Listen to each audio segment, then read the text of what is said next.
Hello, this is Storybooks channel. New videos are posted every day. Subscribe and click the bell. For 4 years, Betty had not believed in happiness.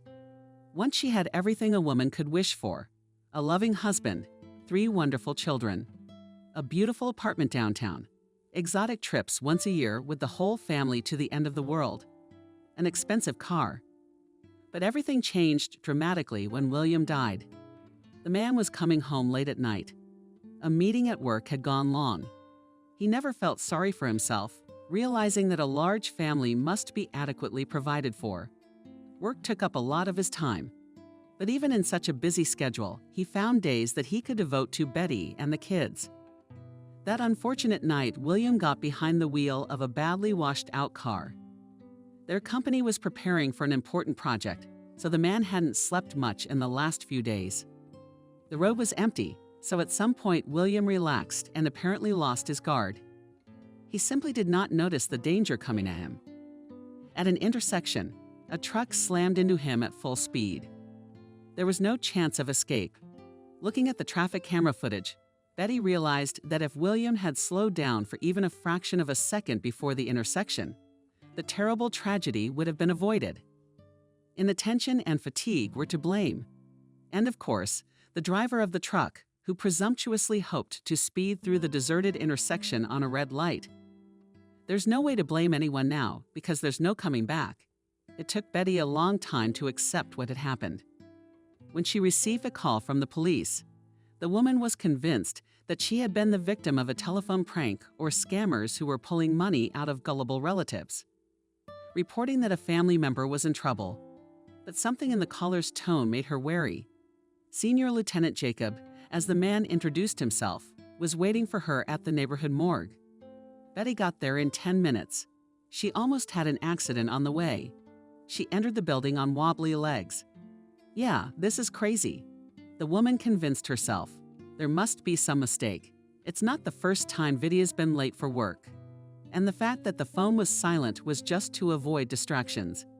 Betty was called by a man's voice, and when she turned around, she saw a young boy in front of her. And if he had not unfolded in front of her crusts, informing about his belonging to the law enforcement agencies, she would not have believed that she was an officer. Betty, the senior lieutenant continued, "My name is Jacob. We spoke on the phone." "Yes," Betty replied uncertainly. "Where is he?" "Jacob, I can see him." "That's probably not the best idea." "Betty," I answered the young man in an embarrassed sort of way. "You know, it was a terrible accident. There's hardly anything left of the car. And your husband, I've called you now, rather for identification of personal belongings. I don't think it's wise to make a body identification in your condition." Everything inside plowed on and shrank. Betty didn't understand how anyone could speak so callously about her husband. She still hadn't given up hope that someone else had died. There weren't many others in their huge town of William. But right now, she was the one who was forcing Betty not to go into a frenzy. The policeman led the woman into a small room. Another young man sat at a desk, concentrating on typing something into his phone. Kevin turned to him. "Jacob, get the bag." See, Kevin lazily pulled out a desk drawer and took out a clear plastic bag containing some red-stained objects. "Here, Betty, take a look." Began to lay the contents out on the table. "Jacob, do you recognize any of these items?" She was about to declare, without looking, that this was the first time she'd seen it all. But then a gold pendant that she had given to her husband on their wedding anniversary caught her eye. The woman reached for the shiny rectangle, but then her legs gave out. Jacob managed to prop up a chair for her. Everything in front of Betty's eyes swam. She drank the water the policeman offered her. "Yes, these are my husband's things," the woman said in a trembling voice. "We need to go to the station now, fill out paperwork, and watch the surveillance tapes." Jacob addressed her. Betty didn't care anymore. Her whole world had collapsed overnight. What did she care about the paperwork?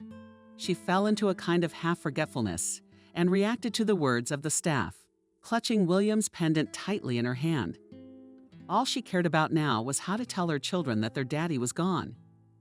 After the funeral, Betty had completely stopped caring about what was going on around her. The children were looked after by a nanny, and Betty herself began to drink in secret. The housekeeper's critical comments were constantly shoveling bottles out of the trash can.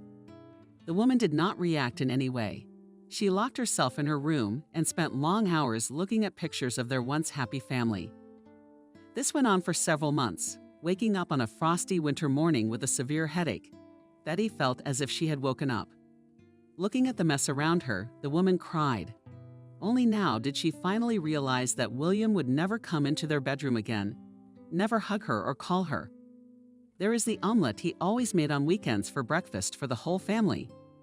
Leaving the room, the woman made her way to the kitchen first thing. Everyone in the house was still asleep. The clock showed only the beginning of 7. Betty was determined to cook her husband's specialty. Her weakened body did not obey her.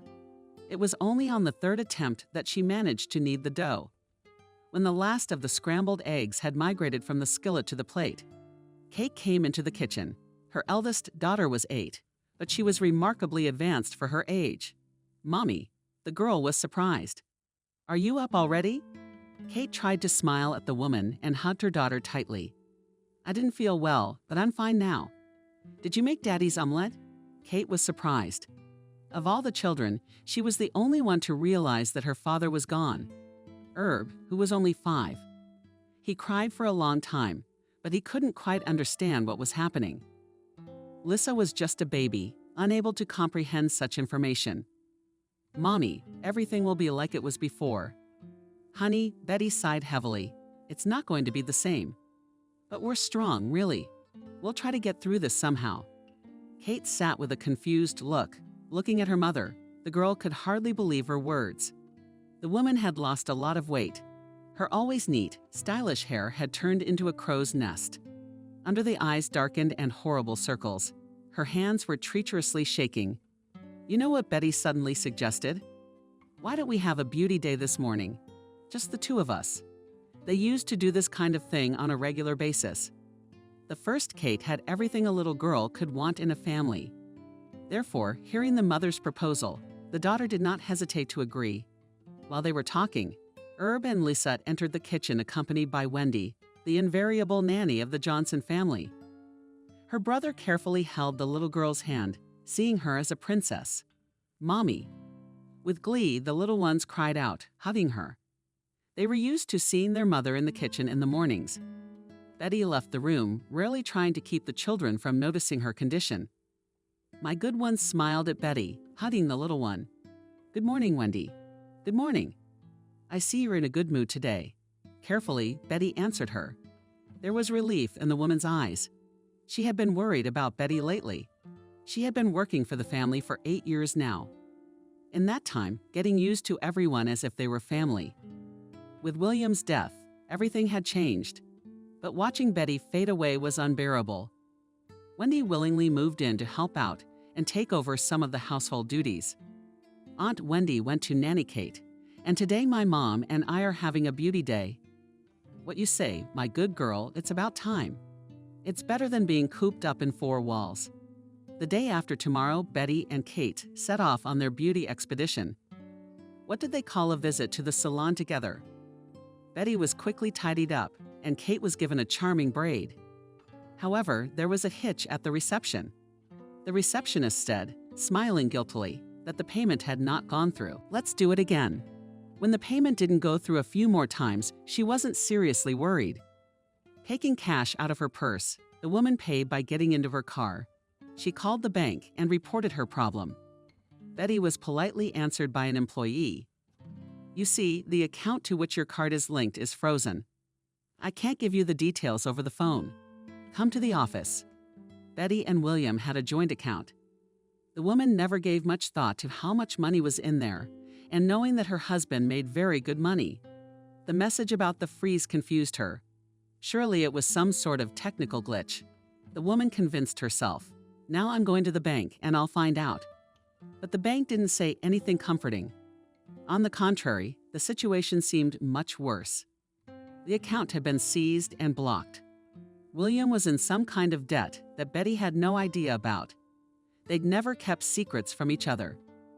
Even if you inherit now, you can't unfreeze the account. The manager broadcast monotonously.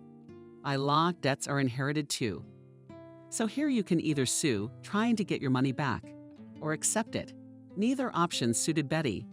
Suddenly fear came to her throat. What is this? The woman thought with horror. There's no money. What are we going to do now? Betty did not work anywhere, having successfully married a wealthy and promising man. The foreign language student initially worked part-time as a translator, dreaming of a career as an international translator. But her husband was adamant. I am able to provide for you so that you would not deny yourself anything for the rest of your days at work. Betty never did. And then Kate came along and the woman devoted herself entirely to her family. Betty grinned. For the rest of her life, if only someone had known how things would turn out. Right now, the woman was worried about the children. Of course, there was some cash at home, and the jewelry could be sold for the first time enough. Money was running out at supersonic speed, accustomed to living large. Betty didn't really know where the money was going. At some point, she suddenly realized that the money had run out completely. The jewelry had been sold, the contents of her husband's safe were rapidly melting away. There was nothing to do, so she, overstepping herself, went to Vera Eduardovna for advice. Wendy ingratiatingly began the woman, noiselessly entering the kitchen, where the nanny was cooking something. Oh my goodness, Betty, what are you so frightening? The lady standing at the stove literally jumped up. I'm sorry, I didn't mean to. Betty tried to justify herself. I've got something to talk to you about. Nani replied, wiping her hands on her apron and sitting down at the table. Betty didn't know where to start, but there was no one closer to Wendy right now. She was the only person Betty could talk to normally. Wendy. She started, I don't have any more money. What are you talking about, Betty? And the woman looked at her understandingly. What do you mean, you don't? It always seemed to me that William earned enough to give your grandchildren a good old age. He did, Betty sighed. But he was in some kind of debt, some kind of cosmic debt. I've been to the bank and all the accounts have been blocked. I've been spending 2 months on personal jewelry from the safe, almost sold it all. Betty, are you serious right now? As if she couldn't believe it, Wendy exclaimed. Why didn't you tell me before? It's not a minor problem. You have children. It was embarrassing. Betty excused herself. I've never been very good at counting money. It was William's responsibility. He never let me in on things. Turns out money does run out, so what do we do now? I don't know. We have to get a job before it's too late. The nanny was determined to get a job. Yeah, I've never worked. You did.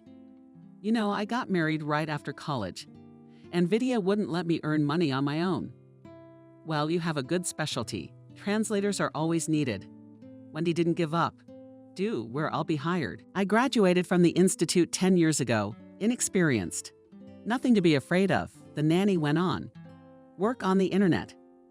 I think translations are always in demand anyway. You can't know without trying. And that's true, sighed Betty. Do you think the pay is okay? Well, normal, not normal. It's enough to live on, of course, you have to tighten your belt. But it all depends on you. You know I won't leave you in the lurch, but it's time you got things under control. Hello, David. Betty was visibly nervous as she dialed the number of her husband's friend and companion. This is Betty Johnson. Betty, hi. Where have you been? The man was very surprised. I've been calling. You didn't pick up. I haven't seen you since the funeral. But you know, I was in such a state. I didn't want to see anyone. It's hard, Betty sighed. David, I need to talk to you. It's a serious problem. I think you might be able to help me. No problem. Mitrieve's friend inspired confidence. Let me come over. I've got some free time right now. Half an hour later, David was at the apartment. He hadn't been to visit his friends in 6 months. Without William, the place seemed a bit alien. The men had been friends since high school and had been through a lot. They opened their own business and shared both profits and losses. After the wedding, William was a little distant, but David did not take offense, understood everything. He had no family of his own. Personal life was replaced by his favorite work. Joint business did not connect them for a long time. He made a fortune. William went on a solo voyage, engaged in real estate. David was still a small businessman, but he did what he loved. It didn't affect their friendship. So what's your story? The man asked. David began. Betty, tell me, did you know anything about William's affairs? What do you mean? You see, I was at the lawyer's office yesterday, about to file for probate. It's been 6 months. I've got to make it official. Betty suddenly stammered, and David didn't quite understand what she was getting at, and that there were so many millions that you didn't know where to put them. So I went to an old friend for help. No, the tone in which Betty said it alarmed David. You see, William had huge debts. I mean, he never said anything to me about it, so I thought maybe you knew something. They showed me some paperwork, some loans, some private loans, some receipts. And now I have to pay it all back, you know. Which you were genuinely surprised about. What debts? I always thought you were doing great. I was jealous, in fact. How much is it? Astronomical. I don't understand it myself. I thought he was making good money. I talked to Ethan. You know, his assistant. Anyway, he told me that Vidya's been really looking to expand lately. Apparently, he's got the money to do it. I just can't understand why he didn't do it on behalf of the company. I understand, concerned David said. And there's a lot to pay out, sighed Betty. They've blocked all the accounts, but it's still not enough. I think I'll have to sell the apartment. Even so, David was sincerely surprised. The sum seemed to be really impressive. In his estimation, the Johnson apartment was worth a lot. The center of the prestigious building, the huge square footage, the designer finishes. Betty had told him how much he needed to pay off his debts. David even whistled a prize in surprise. Say, will you help me with the deal? Betty asked. You know, I don't know anything about this sort of thing. I'm afraid of getting scammed and losing the price. No problem. Betty, he told me persuasively. You tell me, where are you going to live? Maybe we can find a cheaper place to live. I understand that you're used to luxury, but now you don't have much choice. As they say, it's not a matter of living large. Of course, David is used to luxury. Betty hastened to convince him. It would be nice to have enough for a 2-bedroom in the suburbs. There's still 4 of us, but we can't afford a decent one. Understood. I'll try to find options. David nodded. All right, let's do this so it doesn't take too long. I'll get started right away. Let me take a picture of the apartment. I have a good realtor among my friends. He won't let me down. Mommy will do it, Herb said. Where's my room? Is this where you and Kate will be staying? Betty opened the door to the tiny bedroom. We'll put the beds here and the desk and closet there. No, the boy said crankily. I don't want to go with Kate, she's mean and greedy. I want my room back. Honey, we're gonna live here now. Don't you love it? Look how green the yard is.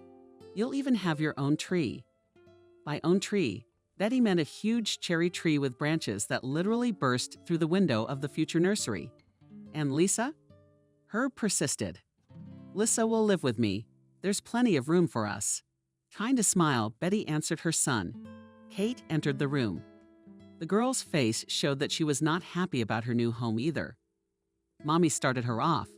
Say, we're poor now. What are you talking about? Betty tried to justify herself, although she knew perfectly well that it was useless to deceive her daughter. How could you? Kate looked at him seriously. The whole place is smaller than our kitchen. It took us an hour to get here. Why are we moving? Mommy, I'm not stupid. Just tell it like it is. Betty took her daughter aside. I didn't want Herb to catch phrases, throw a tantrum. Daughter, she began. I don't want to lie to you, you're right. We don't have any more money. That's just the way it is. But now we have to learn to live again. I had to sell the apartment. A lot of things are going to change. But the important thing is to stay together. Isn't it? Betty looked hopefully at her daughter. The girl's mind was going through an intense process. She seemed to be relating what she had heard to everything that had happened lately. At one point her eyes lit up. And Wendy, what do you mean? She's not coming back. Kate asked disappointedly, since we don't have any more money. And we won't be able to pay it. Kate hurried to reassure her daughter. Betty, Wendy's not going anywhere. We're like family to her.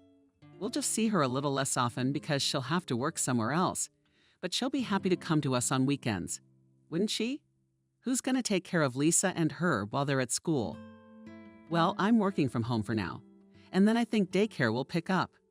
With sincere faith in her voice, answered the mother. Are you ready to move to a new school? Mommy, I understand everything. I'm not a little girl, Kate said in a serious tone. What difference does it make where I go to school? I can think for myself. Sometimes Betty was amazed at how mature her daughter thought. They couldn't afford the old grammar school. Thank God, they managed to get the child into a neighborhood school, which was indeed considered quite good.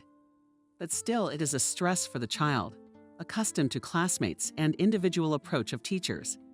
And with a kindergarten for younger children, something had to be solved. It turned out that it was not enough just to take and bring the children.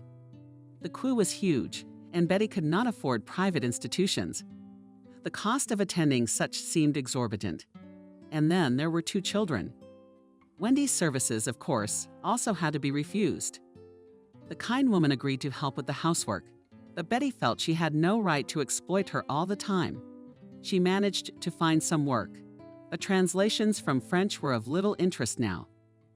Everywhere there was a need for specialists in Asian languages, of which the former student of a foreign language had only a vague idea. Everything that she had managed to earn disappeared instantly. The money left after paying off all William's debts was barely enough for a small apartment in a residential neighborhood and a small reserve, which Betty put aside for the very last resort. There was still the car. But a woman with 3 children didn't want to deprive herself of mobility. Although the maintenance of a premium brand iron horse also cost a tidy sum, her attempts to get an official job as an interpreter in an international company failed. Seeing a spectacular, well-dressed applicant, managers eagerly escorted her to their offices. But her lack of experience and 3 children immediately turned them against her. After a few such interviews, Betty gave up trying. Such conversations hurt her ego. And so he stayed in his opinion. Forced to moonlight with occasional translations of contemporary French authors. The editor was in no hurry to pile orders, so the cash flow in the Johnson family did not turn into a stormy avalanche. 6 months after the move, Betty realized that the money is not enough categorically. Ian still had to sell the car, exchanging it for a simpler car.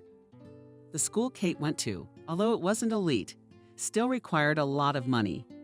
They were constantly collecting money for repairs, gifts for teachers, and other things. The last thing Betty wanted was for her classmates and teachers to be prejudiced against Katusha because of her family's difficult financial situation. So she paid all the exorbitant fees. That's the way it is in all schools. That's what Alechka said once. The old friend remained one of the few people Betty kept in touch with after her husband's death. The rest of her friends evaporated. As soon as they felt that relations with Ivanov would not bring them any benefits, and the widow might ask to share her blood money as a loan. No one was in any hurry. Betty was a proud person, but few people cared about that aspect. So here she is with her college girlfriend Kelly. David, yeah, Wendy. They supported the single mom as best they could. But in today's world, it's hard to stay afloat without a solid financial backing. You know, Betty kept Kelly going. I've got a friend who's starting a private daycare center with some experimental parenting techniques. Not a lot of clients yet, so the prices aren't too steep. Maybe you could put in a good word with her about your kids. She is a person who understands, responsive, and in trouble will not abandon. I think we can negotiate a discount. You still have to look for a job, for whatever reason. And as long as the kids are at home, that's out of the question. That's true, Betty thought. But I doubt I'll be able to afford even a small sum. You leave that to me, please. I'll arrange everything in the best way, do with the work. Unfortunately, I can't help you. You know that. I'm not doing so well myself. Just as Kelly had said, the owner of the daycare center was able to come to an agreeable arrangement. Betty was relieved to entrust the children to this woman, who, as it turned out, lived nearby and even offered to bring them home. Betty immediately started looking for a job, hoping for some prestigious high-paying place. She didn't. At first, Betty got a job as an administrator in a beauty salon, but she couldn't work there for a month. The relationship with the owner did not work out, who for some reason immediately disliked the newcomer. Betty had no working specialty, although there were a lot of similar vacancies and the salary was promised to be good. There were still options to consider, which the woman was prevented by her pride. But can a person with a higher education go as a cashier or packing food in a supermarket? Betty tried the delivery business so popular with the younger generation. But after a few orders brought to her old acquaintance, she gave up the idea. And it was costing a lot of money in gasoline. Betty, let's go to my place office manager once offered her David, who popped out for tea. We've got a girl going on maternity leave. Wouldn't want to bring in an outsider. It's not a dusty job. Salary, of course, I cannot offer you a huge salary, but a full social package weekends, like normal people free meals. Sure, I'll go. Without even thinking about it, Betty agreed. That's how she got to David's firm. Things were not going well in his place. The woman coped with her duties in full, but relations with coworkers did not go well from the first day. All the women working for David were convinced that Betty got the position because of the chief's favor. Some ladies were openly jealous of her bright appearance and hurried to invent another unflattering gossip about her personal life. But Betty paid no attention. All she was interested in was feeding herself and her children. Besides, her job left her enough time to do translations. True, the woman had no weekends at all. Even a joint walk with the baby she could only dream of. Thank God, Wendy came to the rescue. Making ends meet. Betty had learned to live without her husband. Mommy, Kate said from the doorstep when she saw Betty staring at her laptop. I certainly don't think you've forgotten, but I'll remind you. Herb is turning 9 this Sunday, and we haven't even bought a present yet. It's like Kate woke up Betty. Are you serious about Sunday already? What's the date today? Oh, Mom, you're kidding. Amazed daughter. Greetings to distant space travelers from Earthlings. On our planet today is Tuesday, September 4, time 6:37 p.m. I'm totally confused. It's been a madhouse at work today, and I've got a translation due. I couldn't get my hands on it. Betty was exhausted. In the 4 years she'd spent as a widow, a lot had changed in her life. She still worked for David. She was no longer the office manager, but his personal assistant. Her salary was rising with inflation. Betty never learned how to deal with the problem of being broke. Kate became a teenager with growing needs. Herb had already started 3rd grade, and Lissa would be starting school next year. Betty worked hard to give her children everything they needed, but quality clothes and newfangled gadgets were expensive. And the woman didn't want her favorite offspring to stand out from their peers. Of course, Kate constantly argued with her in the store, choosing things simpler and cheaper. But Betty couldn't be persuaded. Let me finish early tomorrow, her mother continued. You and I will go shopping and pick out something interesting. Do you know what he'd like? Oh, Mom, Kate squinted. Aren't you ashamed of yourself? You've forgotten all about us. You don't even know what your son is interested in. I'm just kidding. I understand perfectly well. I know everything. I'll show you when we get there. We'll have to stop by the store then. All right, daughter, whatever you say, the mother gave in. There should be enough money. I hope I've been saving. The daughter vanished out the door, leaving Betty alone with her thoughts. September 4, the woman thought. After all, the day after tomorrow will be 4 years. As you can see, she didn't. We should at least go to the cemetery. Betty went to her husband's grave once a year. She couldn't take it anymore. You see, his smiling face engraved on the black granite slab. She couldn't. Immediately a heavy wave upon which memories of the past, which were immediately shattered by the equally hard granite of the present. She never took the children with her. Only once had Kate traveled with her, but seeing her daughter's tears was even more unbearable than her husband's stony smile. Leaving work early, Betty took her usual route. David, recognizing where his buddy was going, offered a ride. But it was important for Betty to make the trip alone. There was no traffic, so Betty got to the cemetery quickly. On the way, she stopped by a florist and bought 4 snow-white flasks tied with black power ribbon. The saleswoman smiled sympathetically at her, adding even more tragedy to the situation near the cemetery pine needles. Betty did not observe the typical pattern of peddlers coaxing them to buy paper flowers from them. The beggars and cripples, usually sitting along the walkways on a weekday, were sparsely crowded here. Only the sounds from the granite workshop and the few people gathered around the local pig reminded that this place was still somehow connected to the world of the living. Betty walked with an uncertain gait, noting along the way the landmarks she remembered from past visits: the lush fence, the graves of some authority figure from the 90s. A sad little angel mourns a girl who left the world at the age of 5. A garbage can topped with a pile of colored funeral wreaths. Seeing a double birch tree, a woman turned onto the path on the right. Well, here's a little more. And I'm on the spot, thought Betty, utopia heels in soft ground. The birch trees were already beginning to turn yellow. Ahead I could see a slab of granite gleaming in the sun and revealing some sort of somber golden glow. On the table sat 2 huge crows with gusto, passing something left over from an offering to the dead. Plastic bottles, pale heads, dried branches of never-stirring colors were lying everywhere. Doesn't anyone really clean up around here? Thought Betty. Is it hard to take the trash with you? Here I am, she said in a shaky voice, squatting down in front of the ever-smiling William. I'm sorry I'm alone and haven't been here in a while. I brought flowers. I know you weren't particularly fond of them, but still, it's tradition. With those words, Betty placed the rocks in a jar of water, setting aside the frozen remnants of the ones from last time. And the kids were all grown up now. Kate is such a real bride. You wouldn't even recognize her. They look just like you. Look at this. With these words, the woman took out her phone and started scrolling through the pictures of the children. And Herb is now 9. Yesterday, we went with the kitten to choose a present for him. You would have thought that your son is into web modeling. We bought him an airplane like this. Katya said he'll jump to the ceiling when he sees it. It's a year away from school.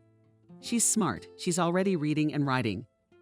Sometimes I even do French with her. Betty sighed heavily, brushed away her tears in the palm of her hand. She didn't know what else to say to a dead person. All this superstition never appealed to her. Even as a child, going with relatives to the cemetery, she didn't understand these meaningless conversations with the earth, pouring vodka on the grave, greetings, and farewells. Well, the man had gone. He was gone. What could be done about it? What does he care now about the hybrid cases left to live? What business do I have against myself? Answered Betty to his own question, ostensibly asked by silent interlocutors. It's the same old thing.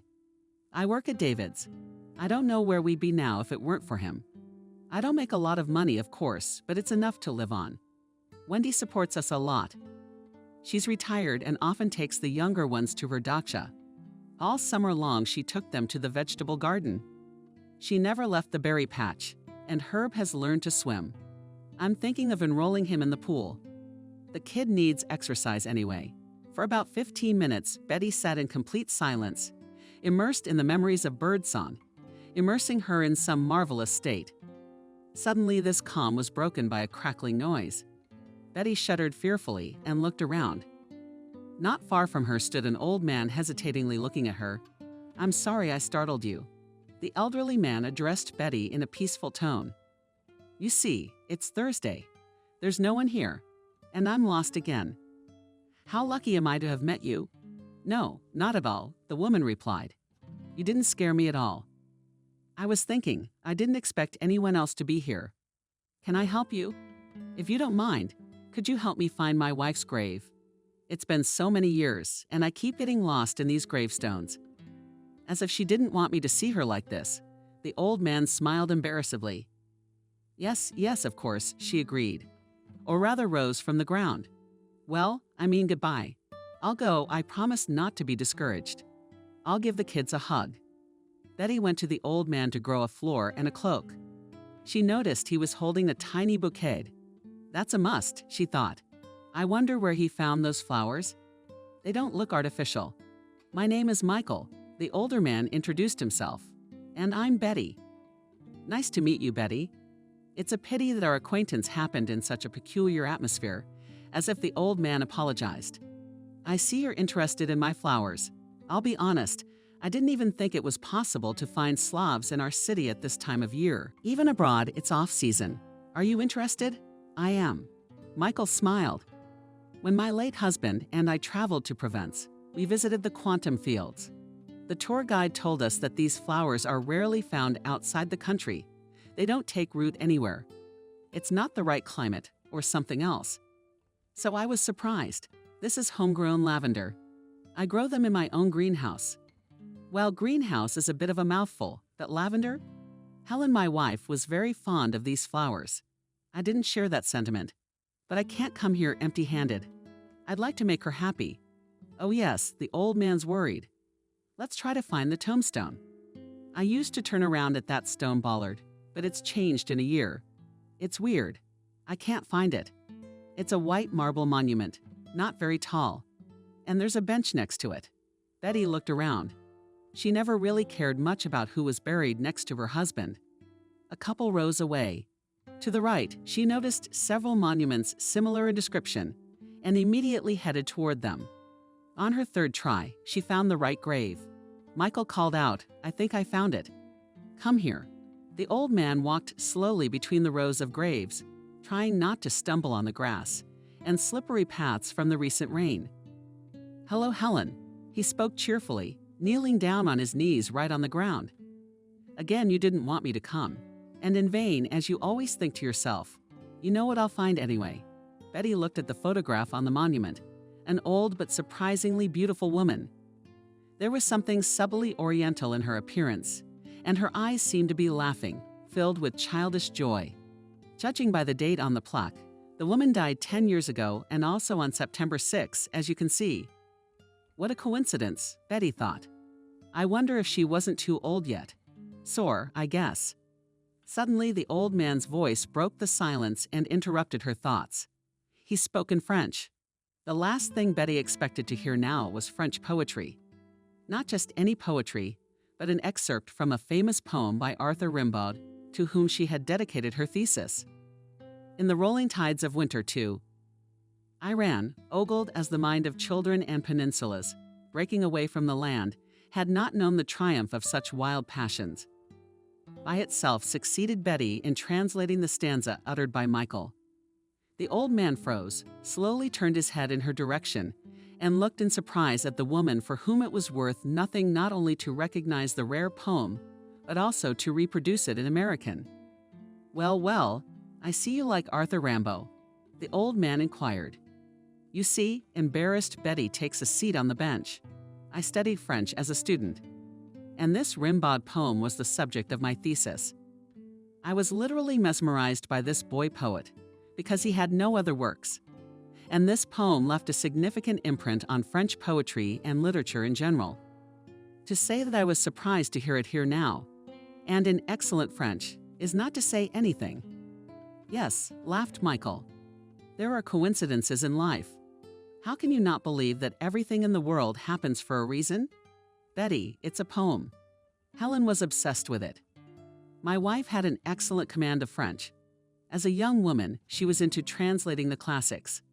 Then one day she came across Arthur Rimbaud. And you know it was not easy to get such a little-known author, even for students of a foreign language. She read the translation, but it seemed to her that it did not convey the essence of the original. And Helen was a very persistent and determined girl. So she decided to create her own version of the translation. I have an old notebook at home, in which my wife wrote down her versions, but never managed to perfect them, as she thought. It would be very interesting to take a look. I touched on translation topics during my defense, but they were about popular versions. I'm asking purely from a professional point of view, Betty hastened to assure me. No, you're not. If you are really interested, then I invite you to visit. I live alone. My son got married a long time ago and moved to Europe. He visits me once every couple of years. I'm afraid to fly. I've never even seen my grandchildren in person. I can't go to the column. I live as a recluse. My friends, too, all left this world long ago. If it's not too much trouble, come by. I live near the Central Library. You know, the one with the columns and the punishers? I know, Betty smiled. To some, the old man's offer might have seemed dubious. But the woman sensed that the man was very lonely, and the sincerity with which he recounted the details of his life was appealing. Besides, Betty really wanted to look at the translations. Rimbaud was a professional interest. I'll be there. Let's do it tomorrow. 5 o'clock would be convenient. I'll have a couple of hours to spare. Of course, assured her old man. Come, I'll treat you with specialty coffee on Algerian recipe. I'll leave you my phone number. If anything changes, let me know. The new acquaintances stayed at the cemetery for some time, after which Betty kindly offered to give Michael a ride home. All the way home, he told her about the peculiarities of growing flowers in a home greenhouse. Betty had never realized it could be so interesting. She returned home in high spirits. Kate had already returned from school for a quick snack. Mother and daughter drove to daycare. Lissa managed to get into a fight with a boy who was pulling her braids. The conflict ended in a torn shirt. The child's angry mother demanded compensation for the spoiled item. Not wanting to hear an explanation, Betty silently pulled out the money. Noticing that the purse remained almost empty, Ush muttered to herself. It was still a couple days until payday. She didn't scold Lisa, noting only that a real lady wouldn't defend her honor with her fists, would try to take revenge using her intelligence. It's like Mommy, the girl didn't understand. You and I will definitely talk about it, but a little later. But I'm still glad you kept your cool. Mom intervened in Kate's conversation. Why did you give that bitch the money? It's clearly her kid's fault. If you'd stayed out of it, you'd have stayed in one piece. Kate, sometimes you have to give in, the mother replied. I realized that what would the conflict have led to now? We'd have a fight with her. She still won't admit that her little boy is at fault. After all, then I will question her love and methods of upbringing. And an insulted fool can't prove anything. In the end, tomorrow he would attack again, only already with a pitch to the mom. And so we'll teach our princess now. How can you get back at an offender without using your fists? You don't bother them anymore. What about that bitch you called her? Doesn't have the brains to realize her son was insulted. But she did. Kate laughed. She's a sly one. After finishing work, Betty remembered that she'd promised to stop by Michael's. She called her eldest daughter and arranged for her to pick up Lisa from daycare. She warned her that she would be a little late. Mom reached into the phone Kate hung on. Do you have a lot of work to do, or are you going on a date? What date? Oh, baby. Betty laughed. I have an appointment. I'll try not to be long, okay. It's a deal, Mommy whispered to Kate. Don't worry. Betty bought some brownies on the way out because it was awkward to go to a visit empty-handed. She knew a good candy store that sold inexpensive but delicious sweets. She liked to take her children there when she had time for a day off together. The woman parked by the imposing front stucco framing. Noted that the house where the old man lived, even by modern standards, is not simple. In the old days, representatives of the nomenclatura, diplomats, academicians, high-ranking officials lived in such houses.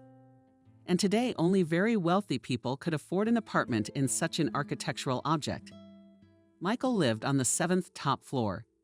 Going upstairs in the elevator with a cast-iron door grate, Betty noticed the rich decoration of the stairwell. The walls were decorated with stucco. The marble floors sparkled with cleanliness, and each door had a gilded plaque with the initials of the owners.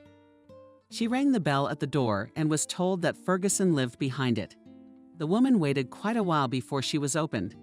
Michael greeted her with a broad smile. The old man was dressed in an immaculately tailored gray wool suit that made him seem considerably younger. Good evening, dear Betty. The man greeted her. I didn't expect you to come. Why not? The woman was embarrassed. Well, you have to admit, meeting in a cemetery is a very dubious way to start a relationship. The older man smiled. Although, considering how life flows now, it's amazing that strangers can even talk to each other and find a common theme. I confess, Betty replied. I'm driven by professional interest. And I'd also like to try your advertised coffee, and I brought some cakes. Thank you. Michael took the bundle of treats that was handed to him. Please, come in. Betty walked into the huge living room. The apartment had high ceilings of at least 4 meters. One wall of the spacious room was completely filled with shelves of books. On the shelves were whole collections of rare editions, which the owner of the library had collected for 10 years. There were even some ancient-looking medieval manuscripts and the edition of the Sisters of the 60th Time, captured by the letters on the covers.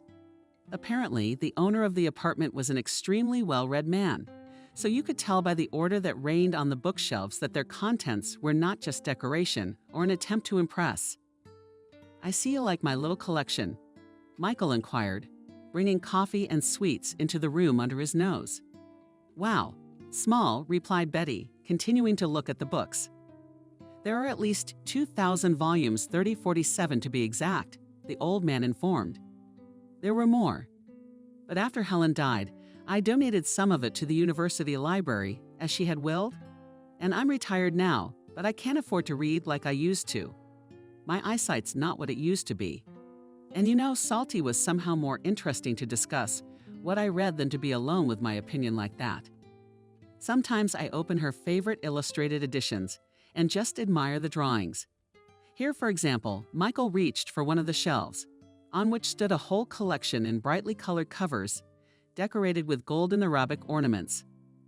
Fairy Tales 1000 and a whole hour showcased an old man's amazingly beautiful full-size book, covered in silk with a glossy field pastel-down, and Scheherazade in a flowering garden. This is the 1913 edition in French with illustrations. My, what a beauty! Betty marveled. I would never have guessed that such pieces were in private collections. They are works of art. You're right, smiled the old man. Such collections can easily be sold at auctions for decent money. Today, there are no more than 5 complete collections left, specifically such books. But I will not sell my fairy tales for any money. You see, they're not just well-preserved volumes. They're memories. Moments of happiness forever gone just like that, and forever left in my soul. It's a collection. Helen and I bought it in Paris, would you believe it? At a flea market. And for only 300 francs, although it seemed like a fabulous sum to us at the time. Of course it did.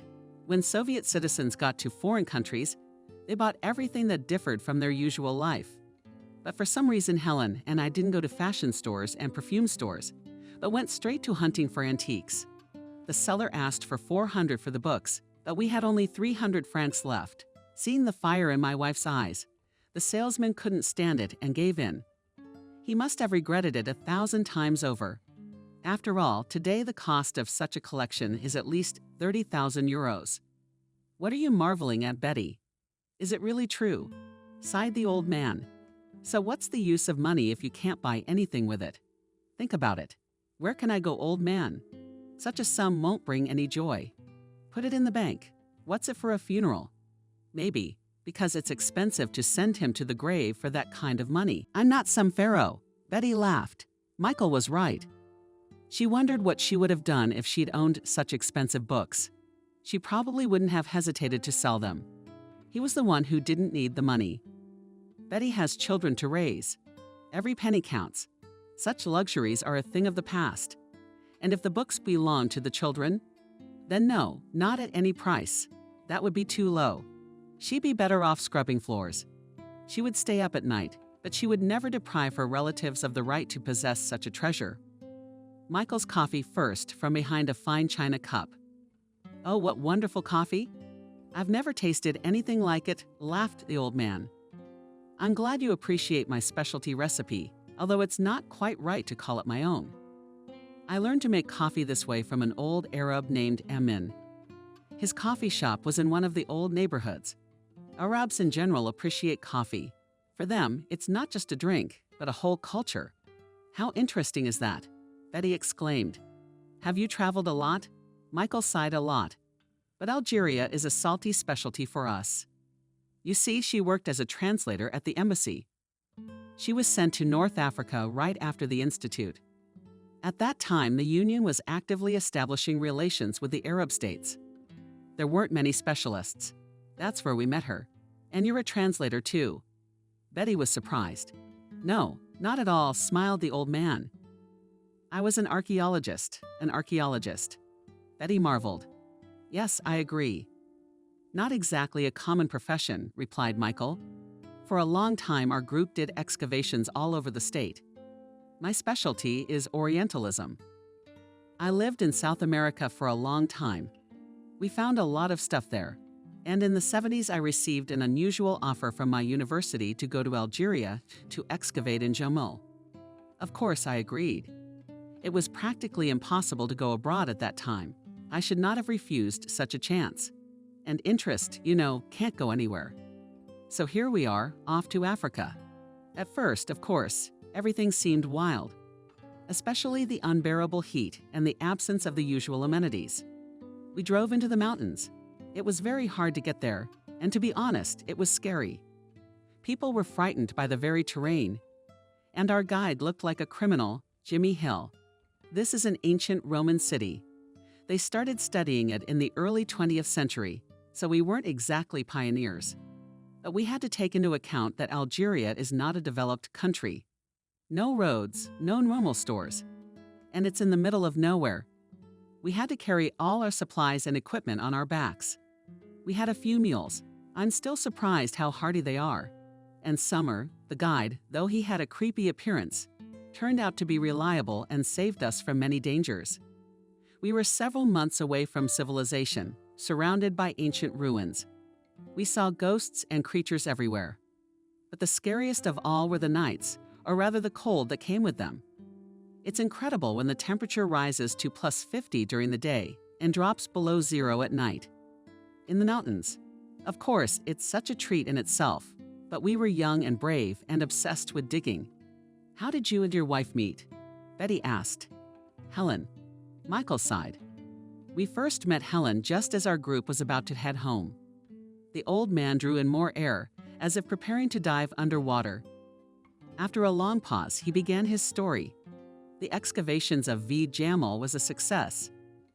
Krastinsky's group managed to find the remains of thermal baths and well-preserved mosaic floors. They even managed to get a few clay jugs, quite well preserved. Such a find was a rarity, so the archaeologists were already preparing to rest on their laurels of glory. After taking several hundred frames, I scribbled dozens of logs and carefully packed them into the equipment. The group intended to make the return trip for the morning. The last night began as usual. First, it got sharply colder.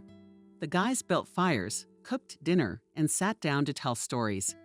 Life stories quickly slipped away. Then the interpreter Liam started pestering, said to tell them something interesting about this place, something he had encountered himself. The guy did not agree for a long time, but after persistent persuasion and a couple of shots of vodka, his tongue was loosened. I had just started taking scientists to the ruins. The man began in French. Liam translated instantly, but the mixture of languages and the glow of the campfire made everyone uncomfortable. My first group were 4 young Frenchmen. It was just the end of the War of Independence. The atmosphere here was, I can't say the most favorable, but I liked that these young people were free of prejudice and didn't hold their noses high. There was a photographer among them. I think his name was Jean, but I could be wrong. We got there.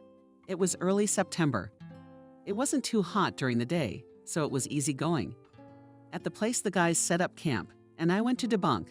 They say, what disturb here quickly? So it was decided to start the work in the morning. We also sat as now at the fire and were already preparing to disperse to the tents. Suddenly, one of the guys noticed that Jim was not there. When the photographer left, no one noticed. At first, we thought he had gone to sleep in his tent.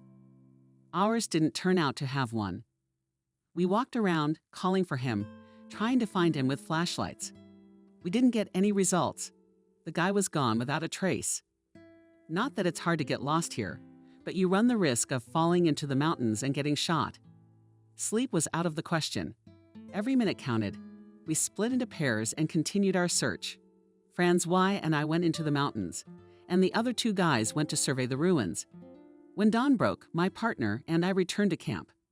As we were coming towards us, a hatchling ran away. One of the ones that had gone to the ruins. The guy was waving his arms and yelling at us to hurry up. We ran after him toward the amphitheater. There on the steps sat Eugen.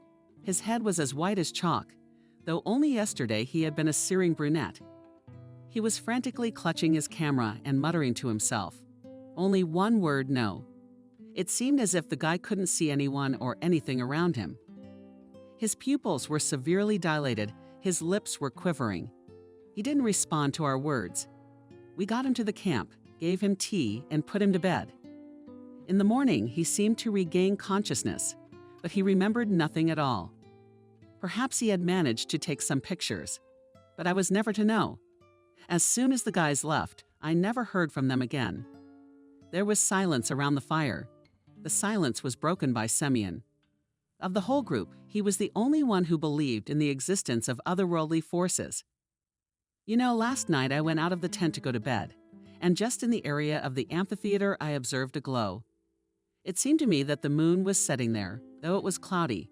Maybe there really are ghosts there. That's a bit of a mouthful. What kind of ghosts are there? The guys started talking, interrupting each other. Yeah, Michael Ferguson muttered skeptically, to the leader of the group. Such stories had always seemed like complete nonsense. He wasn't going to believe them, but he couldn't sleep well after what he'd heard. When all the boys had gone to their tents, Michael studied for a long time, to wonder what the Frenchman could have seen in the ruins that at once sat suddenly. His reasoning was interrupted by a crackle from the street. The boy poked his head out of the tent, but it was empty. Only the embers of the fire were slowly going out. He was about to climb back in. The crackling sound was repeated. The sound was loud and distinct. Wrong from the direction of the ruins. But no way, Michael muttered, getting out of the tent, whatever it was. It's not coming from the other side of the world. He didn't want to wake anyone, and, armed with a powerful flashlight and a strong stick, set off in the direction of the amphitheater. Michael froze in the center of the structure, not understanding how a person could be here. The logical explanation was that it was someone from the camp. But the figure was dressed in something light-colored, covering almost his entire body. Michael gripped the stick tighter and pointed the beam of light at the man below. "Hey, what are you doing here?" The archaeologist shouted. The figure didn't move. Michael stooped down a couple steps, palms down, sweating. It was scary. Had the guys decided to play a trick on him, knowing how he felt about all sorts of mysticism? "Vatic," shouted he. "If they decided to scare me, it will not work. I'll come down and beat you with this stick." Michael confidently ran down the stairs and approached the figure who had swung the stick. But suddenly the figure rose sharply and turned around. The lantern illuminated a woman's face stained with blood. Michael stepped back. She was paralyzed with fear. The woman stared at him silently. "Who are you?" Barely able to move her tongue, Michael muttered. "Do you need help?" "We have a first aid kit. I'll get it for you. Just don't go anywhere. You understand me. I'll be back." He was about to leave when suddenly the woman grabbed his arm and addressed him in clear American. "You're not a hallucination. You're real. You're here alone." I had given up hope for help. You see, our motorcade was attacked. We were all on our way. But on the way, we walked into a trap. Some men pulled us out of our cars, started pushing us around, trying to get us into their truck. I managed to get away. You can see it's getting dark fast. I know that the city is not that far away, but I am not oriented at all on the Brala. I decided to wait out the night in these ruins, but it's very cold. If not for you, I think, before morning, I would just freeze to death. Only now Michael noticed that the stranger's silk business suit was quite dirty and torn in some places, and what he took for a blanket was a coffee Arabic headscarf. "Jesus, let's get back to camp, you can go," Michael inquired, taking the woman under his arm. "I think so," she replied. "Only the heel seems to be broken." Michael helped his companion to the camp, started a fire, and sat her down on a folding bench. From the tent he retrieved 2 blankets and a first aid kit. Treating the wound on the stranger's face, the guy saw that she was still quite young, no more than 25 years old by the look of it. "What is your name?" the archaeologist asked. "My name is Michael. I'm a Soviet archaeologist, by the will of fate from the party thrown into this wilderness." "And me, Helen," the girl answered and even tried to smile. It was obvious that she was still scared. "Helen. I work at the embassy as an interpreter. We went from Algeria, all on a diplomatic mission to the local university. But like I said, we were attacked on the way. God, what's going to happen to Andrew and the others? I'm the only one who escaped." The girl seemed pretty worried. Michael was also quite alarmed that bandits might be lurking nearby. Of course, they had a few guns in the camp, but they were hardly a good defense. There's no point in worrying about that now, the archaeologist hastened to reassure them. There's nothing you can do anyway. Tomorrow we will go down to the city, and there we will think what to do in this situation. Right now you should be glad that you were not captured. You didn't die in the mountains with those bandits. Liam's head appeared from the tent. Loud voices woke him up. The others also seemed to wake up. In a minute the whole group was already sitting near the fire. They were surprised to see a woman in the camp, and a very beautiful one at that. Nobody fell asleep till morning. At first everyone listened to the story of the appearance of a stranger in the camp, and the remaining few hours were on duty. In the morning, the archaeologists loaded the show on mules and went to the city. Helen was seated on one of the perpetual animals, and Michael walked beside her, ready to support her at any moment. You know, if Seth had not told us that terrible story at night, Michael began suddenly, I would have slept soundly. I'm afraid to imagine what would have happened to you then. What's the story? Helen asked. Is it about ghosts in Roman ruins? That's exactly what the boy laughed. I don't believe it, of course. But somewhere inside there is still hope that after death something remains. And I believe that we are not gone forever, the girl said sadly. In the gendarmerie.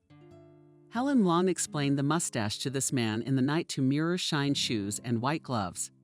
What had happened yesterday? The officer had called somewhere several times, making the girl languish in suspense. Michael never left her side. The guys had gone to a hotel to sleep it off, and he realized that Helen could not be left alone.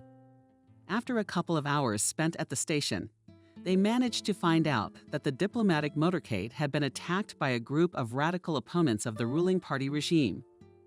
Helen got through to the embassy and learned that the negotiations had been successful and that her colleagues would soon be safe. At the other end of the wire, they were very happy to hear that the girl was fine and offered to send a car to pick her up, but Helen refused, preferring to get to the capital by train. Michael was very happy about this option. It meant that for some time, he would be able to continue acquaintance with this amazing girl. After all, his group also had to take the train to get to the international airport. In the capital, Alina escorted Michael to the flight. Before landing, they exchanged addresses and phone numbers, and a year later the girl returned to her homeland. By that time, there were real feelings between the young people. And Michael, in order to please his beloved, even began to learn French. Helen was transferred to the consulate. She sometimes had to go to North Africa, but most of the time she spent in the country of the Soviets. Michael tried to peep so that his expeditions coincided in time with his girlfriend's business trips. So it turned out to spend more time together. 2 years later, the lovers got married. Michael did not dote in his girlfriend. Girl shared all his hobbies, infected love for his own. Therefore, the newlyweds always had something to talk about. Hot arguments caused a discussion of literature. Helen passionately collected books. And if Michael favored history and architecture, she grabbed every volume of poetry she could find. On their honeymoon, they managed to go to France. Not just anywhere, but France. Not everyone could afford the Eiffel Tower. But Helen worked at a foreign consulate. She was offered to accompany a high-ranking official at an international forum. The event was to last 3 days, and Helen could stay in a foreign country for another week. And to her great joy, she was allowed to take one relative with her. While his wife attended social receptions, Michael wandered around Paris, took lots of pictures, and practiced his conversational French. A simple Soviet guy was fascinated by this majestic city. Architectural delights amazed his imagination, and the people captivated him with their hospitality. When Lena's official events were over, the couple could finally enjoy all this splendor together. The young wife dragged Michael to flea markets, museums, and cozy coffee shops. At night, they took long walks along the waterfront and dreamed of the future, enjoying the present. A year later, the couple had a son, Alex. Helen was over the moon with happiness. She inherited from her grandfather a huge apartment in the center, where the couple immediately moved. Michael was swamped with work. He was sent to Voronezh, near which were large-scale excavations of ancient sites. For 5 years, he was at home maximum 2 months a year. Helen almost completely took over the upbringing of her son. But even such long absences could not spoil the relationship between the spouses. On those rare days when Michael was home, he tried to make up for the entire period of his absence. Helen and little Alex were marveling. Daddy had so much energy and ideas of what they could do together. He organized large-scale excursions around the city, took them out to the countryside, arranged some fantastic costume productions at home, and still as heatedly argued with his wife about literary preferences. Finally, his voluntary exile ended, and Michael sighed peacefully, except that it became turbulent outside the window. Perestroika was looming in the country, which some awaited with trepidation, others with horror. By 1985, Michael, who successfully defended his doctorate, was already in charge of his own archaeological unit at the university in the fields, traveled rarely swamped with paperwork. By then, the man had not yet turned 40, so he was greatly frustrated by the lack of practical research. Helen continued to work at the consulate to which she had returned after her maternity leave. She didn't even have to worry about a position. There were only a handful of specialists like her, and thanks to her natural charm, she was able to solve. Even brewing conflicts between delegations, Alex already went to the 3rd grade. Unlike his parents, the boy had an unusual attraction to Spanish. Helen did everything possible to give him to one of the most prestigious language schools. By the standards of society, their family was considered exemplary, intelligent, educated, beautiful. The neighbors were especially envious of the fact that the spouses never quarreled in their heads, simply did not coexist. How can one quarrel while living soul to soul? But the spouses paid absolutely no attention to what was going on around them. Michael lost his job. The couple was lucky. Helen was offered a long-term business trip, this time to Canada. The woman accepted without hesitation, realizing what could happen in her native country in the coming years. The most painfully perceived the move was Alex. By that time, he was going through a difficult period of adolescent maximalism. Especially he was in love with his classmate and almost ran away on the eve of the flight. But Michael had a serious talk with his son, convincing him of the need for a temporary move. He quickly adapted to school and made new friends. Michael managed to get a job as a consultant at the archaeology department of the University of Montreal. The couple returned home after a couple of years. Alex stayed in the West, by then enrolled in college. For some reason, Helen was sure her son would never come home. As it turned out, she was right. Alex finished college in Canada, then got a job. He married well and only occasionally came to visit his parents. The couple returned to their luxurious apartment, which had been rented for the past few years by a German diplomat. Helen was delighted when she discovered that her favorite books were literally being dusted off. Husband and wife life flowed back into a familiar pattern. Michael found an interesting niche for himself, consulting and organizing private archaeological expeditions, demand for which grew dramatically by 2000. At home, he only had time to wonder where and his wife. By that time already, with the ruling 50 years old so much energy, the woman left the civil service, engaged in tutoring. She liked to teach students French. Young people listened with interest to her stories about her amazing travels in French-speaking countries. And then a terrible thing happened. Helen had a stroke and the right side of her body was completely paralyzed. It was September 6, 2002. Michael was away at the time. He learned about the incident on the phone and immediately dropped all the cases to return to his beloved wife. After a long period of rehabilitation, the mobility of her knees never returned. The disease has severely distorted her speech. All that mattered to Michael was that his wife was alive. But it seemed to Helen that such an existence could not be called life. Michael treated her like a child. Did he only irritate his wife more? At some point, she became very withdrawn, refused to accept his help, so they had to hire a nurse. In the rare moments when Helen's mood improved, he would go into her room and read Arabic tales to her for long periods of time. The woman cried. Michael was confused. He realized that he was completely helpless in the situation. He even tried to go to a psychologist to establish a relationship with his wife. But everything was to no avail. Helen did not want to be a burden, so gradually faded away. This went on for a long 10 years. And then one morning on September 6, 2012, Michael, as usual, went into the bedroom of his wife to wish her a good morning, but was horrified to find her dead. Helen had drifted off to sleep. Her face was calm and even somehow happy. After learning of his mother's death, Alex returned. The funeral was lavish. All her former colleagues and numerous friends came to say goodbye to Helen. Michael, however, the death of his beloved was undermined. The man withdrew into himself. He stopped all contact with society. He realized with horror that together with Helen went that part of him, which made him enjoy every day. His son begged the old man to leave with him, but for Michael such a thing was unacceptable.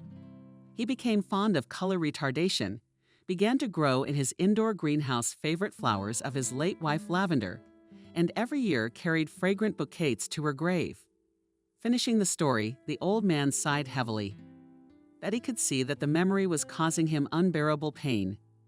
It's been 10 years since she's been gone, but I hope every time I hear her voice again. I know what it's like, Betty replied. My story, although not as romantic, my world literally turned upside down when my husband left. For 4 years now, I've been trying to cope with the loss, but I still can't get used to the fact that he's gone. Betty turned to her. Michael, thank you for listening to the old man's story. You're the first person I've been able to talk to so easily in 10 years. And you know, I'm relieved. Here you go. Michael, do you know if this date, September 6th, is fateful? Betty said thoughtfully. Did you meet Helen on this day? She got sick and died. Same date. My husband died on September 6th, and that's when you and I met. Don't you think that's strange? I don't know, my dear, the old man replied. I don't believe in mysticism, but you can't help thinking. Maybe there really is some kind of correlation. You know, Michael suddenly suggested to Betty that you come and visit us on Sunday. It's my son's birthday. I'd really like you to meet the kids. Betty felt sorry for the lonely old man, trapped in this huge apartment alone with his alien memories of his wife. She liked him a lot, so she thought it appropriate to invite him to a family reunion. I don't know, I'm not sure, Michael replied. Am I disturbing you in your haste to change his mind, Betty? Of course not. You are such an interesting person. I think both you and my children would enjoy getting to know each other. And you and I have a lot to talk about. Honestly, I can't bear to see you suffer. Please come. All right, laughed the old man. I will. From then on, Michael became a frequent visitor to the Johnsons' apartment. The children immediately took a liking to the elegant and talkative grandfather, who had stories for every occasion. They listened for hours about his expeditions, travels to other countries. Often Michael invited them to his house. Katya was captivated by Krasinski's library. Together with Lisa, they read French fairy tales, looking at old engravings depicting the stories of Grandpa, and otherwise they did not call Michael. Spoiled the children with sweets. Showed them outlandish things, pickles he had brought back from foreign trips. Betty was happy to have such a friend in the family. They chatted constantly with Michael, sitting over coffee, discussing everything that could come to mind. As a conversationalist, the old man was unrivaled. He literally knew everything about everything. Little by little, Betty was getting rid of the heavy weight of the past. One weekend, Michael came to visit and immediately pulled Betty aside. Betty, he began. We've been talking for a long time now, and I'm amazed at how much in life I can see how hard you have to raise these wonderful children. Tell me honestly, are you happy with your life? I don't understand you, Michael. Betty replied, embarrassed. Of course I'm content. I have wonderful children, a roof over my head, and now I have a friend like that. Can I complain? That's a good answer. Betty, smiled the old man. But that's not what I mean. Let me get this straight. Do you have enough to live on? Betty opened her mouth, not knowing what to say. They hadn't discussed material matters. Yes, Michael knew she was a manager at a small firm. She never disclosed her salary, but it was easy to guess that it was barely enough money to support such a large family. The apartment was in treacherous need of repair. The car was literally screaming for an emergency. But did it really matter? Betty seriously continued, Michael, you don't say anything. But I'm not stupid. I can see you're having a hard time. And frankly speaking, it's a pity to see such a talented and versatile person wasting away on an unpromising job. So I'd like to make a suggestion. I talked to some of my old buddies. Tell me, would you like to work in a specialty field? You're surprised, Betty. What do you mean? A specialty? A translator? Betty, come on, there's a big company looking for a French translator. It's a prestigious job. It's a representative office of a famous French pharmaceutical company. Believe me, you'll be hired. I've already forgotten the language. Betty mumbled embarrassedly, and talked nonsense. Michael hastened to reassure her. You speak perfectly well. You don't even have an accent. I know what I'm talking about. If you agree, come to the interview tomorrow. It's more of a formality. But you have to come and get to know each other. You can start working right away. Michael, Betty couldn't believe what she was hearing was true. If you're serious, of course I agree. What time tomorrow? Wait a minute. What's Betty? Tomorrow is September 6th. Betty liked her new job very much. She constantly had to communicate with interesting people and regularly flew to France to accompany her boss. She had been in her position for 2.5 years. During this time, she managed to organize her life. Her children were transferred to a prestigious school. The eternal material problems fell away as if by themselves. Even her personal life had moved on. Betty had finally let William go, and one of her coworkers had a clear sympathy for her, which, to Betty's surprise, turned out to be mutual on her part. One day her phone rang in the middle of the night through a dream. She did not immediately understand the meaning of what she heard. A familiar voice announced that Michael Ferguson had passed away today. The old man had gone quietly and asleep. Her heart stopped. Betty wept. Over the past few years, this elderly man had managed to become a true friend to her, even more of a family man. But his passing had not caused hysteria. She was glad that at last the man would meet his beloved somewhere in heaven, whom he had stubbornly refused to believe in with his mind, but recognized with his heart. Betty helped with the funeral arrangements. Rummaging through the apartment, she found a letter addressed to her, which Michael had apparently written shortly before his death. With trembling hands, she unsealed the envelope. Betty took out a neatly written piece of paper. Dear Betty, I didn't want to upset you prematurely, but I feel that I don't have much time left. I'm glad that at the end of my days, life has come back to life, and you and your children. It's a miracle. I tried to do my best to help you deal with whatever was keeping you from breathing a full breath. I want everything to work out for you from now on, so that nothing prevents you from developing and loving life. So please accept my humble gift for Kate, Herb, and Lisa, because I know that for yourselves you will refuse. With sincere respect and love, Michael. Betty was rubbing and hands over the sheet, not understanding what Michael meant. She was both happy and sad to receive such a message from him after he had left. Soon Betty forgot about the letter and plunged headlong into the abyss of everyday life. What a surprise it was when 6 months later she received a call from a notary and was invited to attend the reading of Krestinsky Michael's will. At the appointed hour on September 6, a woman entered the office, where she was informed that the last will of the deceased was to bequeath his apartment to Kate, Herb, and Lisa, and the library of their mother, Betty.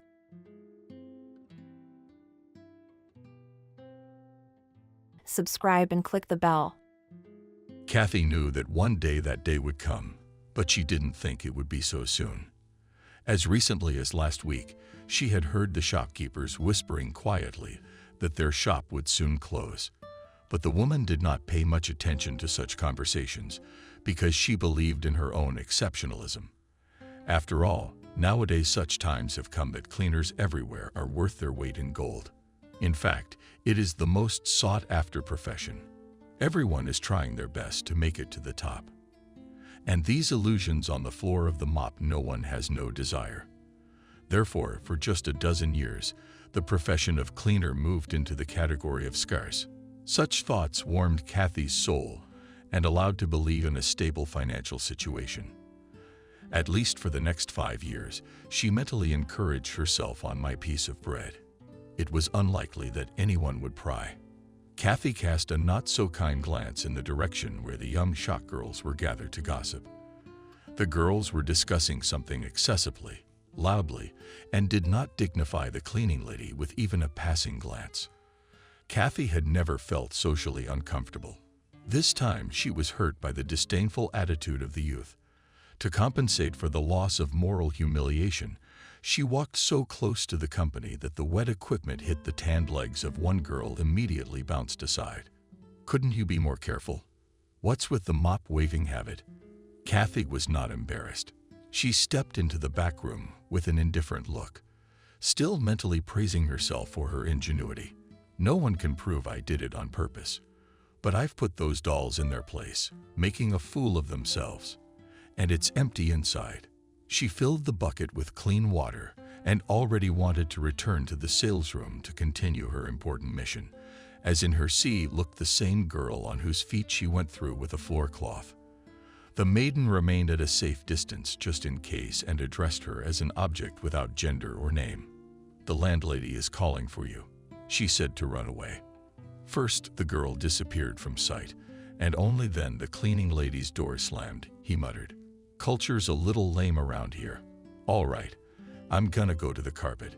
Kathy got a job here right after her retirement, and her best friend put in a good word for her. After years of working in a library, she couldn't imagine herself as a cleaner. So Clara had to spend time and energy convincing her friend of the benefits of the job. Kathy doesn't even hesitate. You can't imagine how many people want the job. The salary is modest by today's standards, but in your position it will be a decent bonus. I'd take the job myself, but my health won't allow it. Clara was obviously exaggerating about her health, because in a day she could drive all over the neighborhood.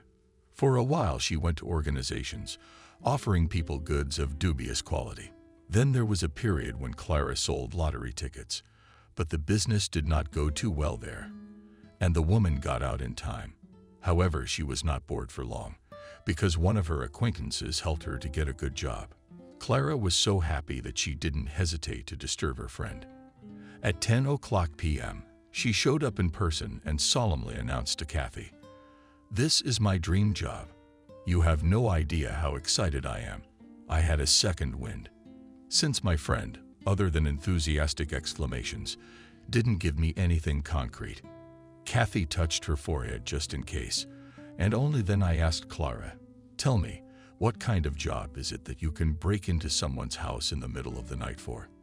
Clara, like a good actress, paused, and then with the same solemnity said, "Now I am a cashier in the toilet at the bus station. Today was my first day on the job. I was getting up to speed.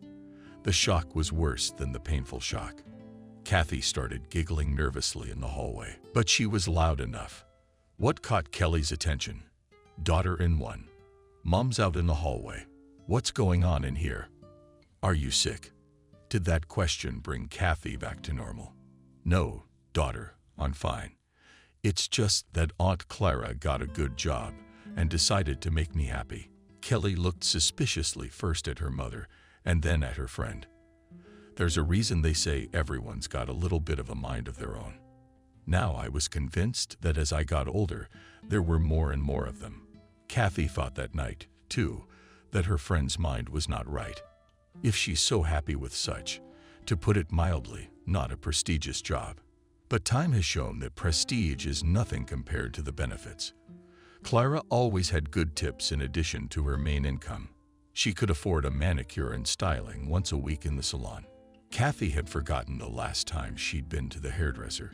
She was used to denying herself a lot of things because there was always a catastrophic lack of money in the house. That's why she'd stuck to her job at the store with all her four limbs. Everything for the home. The outlet was located near the apartment complex where she lived, which was also a big plus. The store was popular among the residents of the neighborhood because the prices here were lower than in other outlets, and the employees had benefits. In a word, it was a real plus. Except for the hostess. Wendy was a rather unpleasant person, and the store's employees were frankly terrified of her. But Mrs. Kulik had a special, one might even say, friendly relationship with the cleaning lady. She was a woman with a man's character, early widowed and single-handedly made her way to success. She began with a trade in a tent, and now owned several trading sites. The home improvement store was the most profitable. Wendy had both age and a son and family to depend on, and was always sympathetic to the difficulties and life of her subordinate. And now, as soon as Wendy showed up at the doorstep of her office, "How were things going?" Kathy replied with a sigh, "Yes, it's bad, but we're getting by. I'm in the same situation. My son and daughter-in-law are getting on my nerves. If they could give them somewhere for a while, by God, I would gladly do it. I can't bear to carry them on my back." Kathy sat down carefully on the edge of the chair and politely acquiesced. Though her fate with her mistress coincided in many ways, but there was a marked difference in rank. Therefore, during the visit of the cleaner, tried not to violate the production etiquette. She had time to study Wendy's character well and knew that something important would follow the long preface. And indeed, after a lengthy overture, the main movement of the symphony with the resounding title, "A Woman's Misfortunes," began. Wendy stared playfully at her subordinate with them. "Kathy, we're going to have some drastic changes here, so I thought I'd give everyone advance notice so people have time to prepare. You already know about my family difficulties." Kathy nodded silently, not yet understanding what she was getting at. The hostess continued more cheerfully. "For many years I fought with a family of idlers, tried to re-educate them. And the unbelievable happened. My son wanted to open his own business. Probably some beast in the nearby woods threw off its hooves. But it happened. You know, Kathy, I couldn't help but go to meet him." Wendy didn't yet realize how she was related to her mistress's son. "Well," she replied, "of course I understand, Wendy. That's fine. Then you and I won't have any trouble. The thing is, my Andrew wants to open a repair shop. He's an expert at it. He's a university graduate. And since I don't have any money to spare, we've decided to repurpose this store." Yes, Kathy finally got the meaning of the hostess's words, and she looked at her hopefully. "I don't care where I clean the floors. I'll clean your son's workshop." Wendy remarked with annoyance, "You still don't get it. The son will hire his own staff." Kathy persisted, but he would still need a cleaner. The landlady's face flushed red, and she blurted out in anger, "I told you Andrew will be hiring a whole new staff. So as hard as it is for me, I will have to disband the entire staff. I've already offered the backroom salespeople new jobs at other stores. You're the only ones I've got hanging in the air. In short, you have exactly 1 month to look for a new job." Kathy realized that the conversation was over. She stood up and headed for the door. "Thank you for the warning." The woman heard a sigh of relief behind her. No, she had no grudge against her landlady, but she thought she might as well take care of her. "Almost 4 years I've been working here like the damned, so I gotta thank you after work." That day Kathy was walking and a lot of people didn't want to go. I couldn't get the talk with the landlady out of my head. And the future looked frightening. How are we going to live now? Kelly's maternity leave has dragged on, and she has no plans to go to work.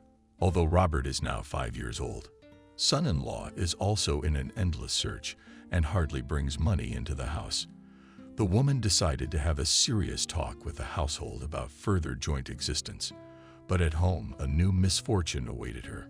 Grandson knocked over a cup of boiling water, and his clueless parents did not know how to help the child. They both rushed near the screaming baby, afraid to approach him. Their grandson's screams could be heard on the first floor. I was distraught with horror. The grandmother didn't wait for the elevator. She ran upstairs, skipping over 2 steps. She thought her heart was going to burst out of her chest. When she burst into the apartment, she rushed into the kitchen, where the tragedy was playing out. Robert was sitting on the floor, shaking his red claw-like hands. His parents froze nearby into pillars of some kind. Kathy picked up her grandson in her arms. "Why are you standing there like 2 mannequins? You can't do anything. You can't be trusted with your own child." In his grandmother's arms, Robert only quieted down quietly as she urged the boy to be patient. "My good man. Now we'll go to the doctor and have your hand treated. Tell at least how you steamed. Did the boy feed? I wanted tea, understandably. Mom had no time." Grandson sobbed loudly, as if to confirm the grandmother's version. Kathy spent almost 2 hours at the clinic. Kelly ran to the medical center after her mother, but could not explain to the doctors how the accident happened. The doctor on duty listened to the young woman's rambling speech for a long time, and then with irritation said, "Mommy, are you obliged to provide your child with a safe environment? Probably heard from your mom that small children need an eye." "Yes, I have." Kelly shifted her gaze to her mother and grudgingly muttered, "And how can you keep an eye on him if he is like an electrician running around and just for a second turned away?" And he grabbed the kettle. Very often seconds decide a person's life. Try not to let anything like this happen in the future. The doctor gave them a whole list of recommendations. Kelly studied the list for a long time, and then with a wry grin said, "Well, now I'll have to go to the dressings every day." The young woman was about to say something else, but the dam of maternal patience broke. Right in the corridor of the polyclinic, Kathy told her daughter everything she thinks about her and her son-in-law. "You think you've made a lot of money, leading an idle life, comfortable on my hump. Maybe it's time for you to get on your own 2 feet. I'm not made of iron and concrete. I can't take it. Anyway, get a job. I'm getting fired from the store." Kelly rushed to her mother's house crying mommy tears. "What are you talking about? What kind of job when your grandson needs special care?" Kathy was forced to recognize her daughter's rightness. She clung tighter to her, the baby in her arms, and she said in a peaceful tone of voice, "Okay, we'll figure something out. Maybe Clara can help again." Kelly looked at her mother gratefully. "Mommy, you're the best, aren't you? If it weren't for you, Tony and I would be lost." There was so much anguish on her daughter's face, and her voice sounded so sincere that Kathy mentally reproached herself for being cruel and callous. Rocking Robert in her arms, she wondered who they could ask for help but their mother. "As long as I have strength, I'll help." I feel in the play the woman didn't remember that her son-in-law had both father and mother alive. But Tony's parents did not really burden themselves with taking care of their son and his family. They lived in their own pleasure and every year to improve their health at resorts. Kathy did not leave her grandson, although the burns were superficial and the boy was in severe pain. So mothers and grandmothers took turns carrying him in their arms. Caring for her grandchildren put the problem of work on the back burner for a while. But Grandma realized that day X was inexorably approaching. She once again tried to talk to her daughter and son-in-law, but Kelly cleverly dodged a serious conversation.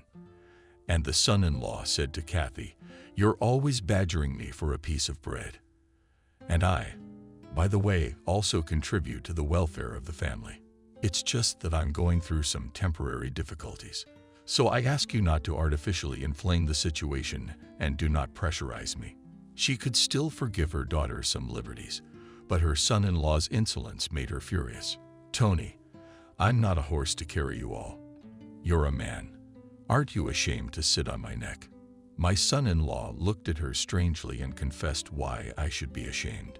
"I am your daughter's lawful husband, and I have every right." At this point, Tony stumbled and, waving his hand, walked out of the kitchen. Kathy felt as if a wall had grown between her and the young parents. She's banging on this partition, wanting to be heard. But the wall is made of rubber, so it absorbs all sounds. The woman looked sadly at her sleeping grandson and whispered, "You'll have to carry your cross alone." Kathy went into the hallway, where a telephone stood on the nightstand. She dialed the familiar combination of numbers, and after a few seconds, she heard her friend's cheerful voice. "Hello. Clara, you're answering like a real telephone." "Kathy, are you there? What are you doing up so late? Need your help. Can I come over?" "Of course you can. You don't have to ask such stupid questions." Kathy decided not to postpone her visit until tomorrow and took her coat off the rack. But there was no way to hide unnoticed because Kelly was attracted by the commotion in the hallway. She peeked her head out through the slightly open door. "Mom's going out for the night. I'm going for a walk." "Oh, come on. Who's gonna watch the shot?" "You will. You're the mother." Kelly's drowsiness instantly disappeared from her face, and she stared at her mother. The door slammed loudly, and the woman sighed and walked down to the first floor. There was a special atmosphere in Clara's small apartment. Kathy always felt cozy here. She used to stay overnight at her friend's house, but after the birth, she couldn't afford such freedom. Probably for this reason, the meeting with her friend became so dear to Clara's heart. Fussed in the small kitchen. She ran from the stove to the table, saying, "Be patient, my friend. I'll be ready in a minute." An artist shared this recipe with me. I just don't remember her last name. Kathy grinned, not thinking that in the paid toilet visitors, in addition to the main occupation, still share their culinary experience. The hostess shook her head disapprovingly. "And all you want to do is tease me." The guests hastened to correct the mistake. "Don't take offense, I'm being kind. Especially now I am in such a position that frankly envy you." The mistress of the small buckskin squatted on the edge of the stools. "Kathy, come on, spit it out. What's up with you? Did you have a beef with the shopkeeper? I thought you and her were on good terms." "Yeah, Wendy and I are on good terms, but you know how accidents happen when you don't expect them." There was a suspicious aroma coming from the stove, and Clara rushed off to save her signature dish. "Oh, my pancakes almost burned."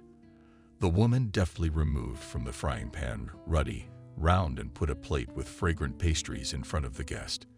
"Let's treat," because on an empty stomach conversation turns out to be boring.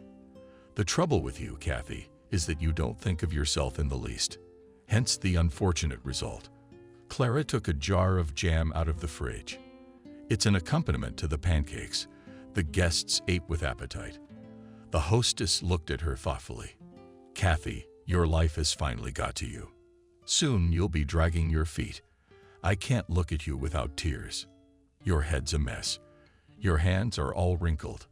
I'm not even talking about your face, which has forgotten how to take care of itself.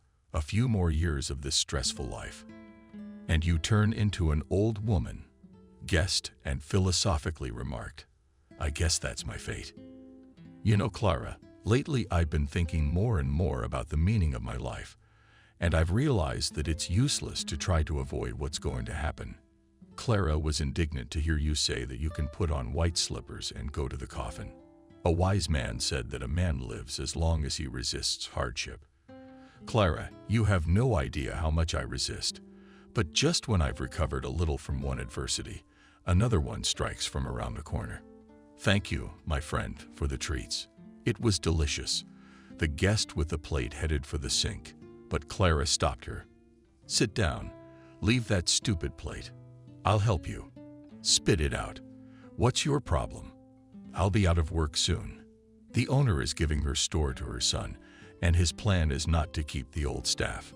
"Anyway, I've only got a month to find a new place. Kathy, get your dependents moving. How much longer are they gonna sit on your ass? I've tried talking to Kelly and my son-in-law, but it's all for nothing." Clara, in a fit of emotion, slammed her fist down on the table. "No good. You gave him an ultimatum to go self-sufficient in a month." Again followed by a heavy sigh of the friend. "I've been thinking about it for a long time, but now is not the best time for radical action." Robert was hovering his arm 3 days ago. It was such a shock to everyone. Kelly's still reeling. "Yeah, your daughter's acting out. She'll do anything for a sweet life at someone else's expense." The guest made a pleading request. "Don't swear. You're right about everything. I can't make my own terms with him now. As soon as Robert recovers, I'll tell you everything. Just help me with my work. You get all kinds of people turning over in a day. Maybe you'll hear something useful." Kathy stroked her friend's hand, and she was still pleading. She looked her in the eye. Clara was a sensitive person, and he was touched. "Okay, we'll figure something out. I won't promise, but I'll do my best. What kind of job would you prefer? I don't care at my age. I don't have to choose. You know how people look at us askew. The main thing is to have a little extra income." The friends parted well past midnight. Clara urged her guest to stay, but Kathy was worried about Clara's grandson. "And I'd love to spend the night, but I'm afraid something else will happen to my little bugger while I'm away. Well, run along. As soon as something clears up, I'll be at your window. And I want you to tell your friend that you're writing yourself up early. We're gonna have a fight on our hands." It took Clara exactly 2 days to resolve the issue of her friend's employment. She called Kathy before lunch and cheerfully announced, "I have good news for you, but I'll tell you the details when I meet you. After work, you stopped by my place at the bus station. Nothing in confidence there either. Maybe it would be better to go home." Clara laughed. "Are you embarrassed by my place of work? Remember, my dear, a lot of vital issues are decided not in high offices, but in inappropriate places like the restroom. By the way, my place is perfectly clean, and I have no trouble drinking tea and having lunch there. Anyway, I'm waiting for you." Kathy barely waited until the end of the working day and hurried to meet her friend. Clara did not torment her friend, and after the words of greeting, she immediately outlined the essence of the case. "Yesterday, I had already cast a fishing rod. I have an acquaintance. She works at the labor exchange. She has all the lists of vacancies in the city. She told me that the office of a construction company urgently needs cleaners. It's been empty for a while because the director was too picky. He's having a real casting call, and it's for a cleaning lady. I wonder how he selects accountants, drivers, and other staff." Clara didn't immediately notice the change in her friend's expression, but when she noticed how white Kathy's face had turned, Kathy rushed over to her. "Rejoice, what's the matter with you? My heart's racing. Why don't you stock up on some cordial?" "No, it'll pass, although it's not much on Cava." Clara had everything on hand and quickly pulled out her first aid kit from her desk drawer. She said, "Well, you're a piece of work. You scared me." Wendy drank the medicine and returned the glass to its place. "I'm sorry, I didn't mean to. It's just that my Kevin, my late husband, worked in this very formation." Clara grimaced and covered his mouth with the palm of his hand. "Forgiven, Duja. I couldn't even think about it. We'll call it a night then. You shouldn't be in this office." "Clara, wait. I don't have a choice.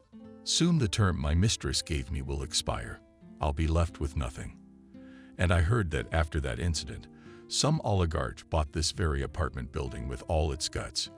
Maybe I'm wrong, and there's another firm with the same name." "No, that's right. A friend of mine told me the same story. The current owner of the company is one Horford. Does that name mean anything to you?" Kathy thought for a moment, then shook her head no. "No, it's the first time I've heard it. If you want, I'll find out the details." "Don't, Clara. I'm stressing you out enough with my problems as it is. You find this office yourself and find out everything on the spot. Thank you for your help. You really are a true friend, and I'm very lucky to have such a lifesaver." The night city slept soundly, and Kathy found the deserted streets and thought about her fate. Though she felt a little better after the conversation, but somewhere very deep under her heart there was a thin thread of anxiety. No, she was not afraid for herself. Most of all, loving mother and grandmother worried about the future of her daughter and grandson. She mentally reproached herself. "Kelly is not at all adapted to independent life, and that's my fault. I was always busy at work and didn't give enough time to my child." The inner voice immediately objected. "You had no other choice, Kathy, and stop beating yourself up." She tried not to make any noise in the hallway, but Kelly crawled out of her bedroom as soon as her mother crossed the threshold of the apartment. She whispered reproachfully, "Showing up, not forgotten. The child was loudly capering all evening, waiting for you." "It's nothing, daughter. I'll catch up tomorrow. I'm out for a reason. I'm still working." Kelly made a vague mooing sound and disappeared behind the bedroom door. Kathy tiptoed into her room. She couldn't sleep, tired though she was, because her memory kept jogging her memory of images from the past. Has life not spoiled her daughter with joys? But troubles fell on her from early childhood. She was the eldest in the family, and after her father left her for another woman, all the cares of her 2 younger brothers and sister fell on her fragile shoulders. To feed her children, her mother worked 2 jobs and went to the coven on weekends. She was a painter, plasterer, Those are always in demand. Camille often told her eldest daughter, "I'm an example, and go and study to be a painter. You'll always have a piece of bread." But her daughter had other plans for the future. She wanted to enter the library technical school. True, she dared not share her intentions with her mother because she had a very tough character. Neighbors and acquaintances about her said about her thigh iron nerves, steel stamina. She is a man in a woman's guise. Indeed, for many years, Camille steadfastly endured all the difficulties of everyday life, but broke down when the most terrible for any mother grief fell on her with the loss of a child.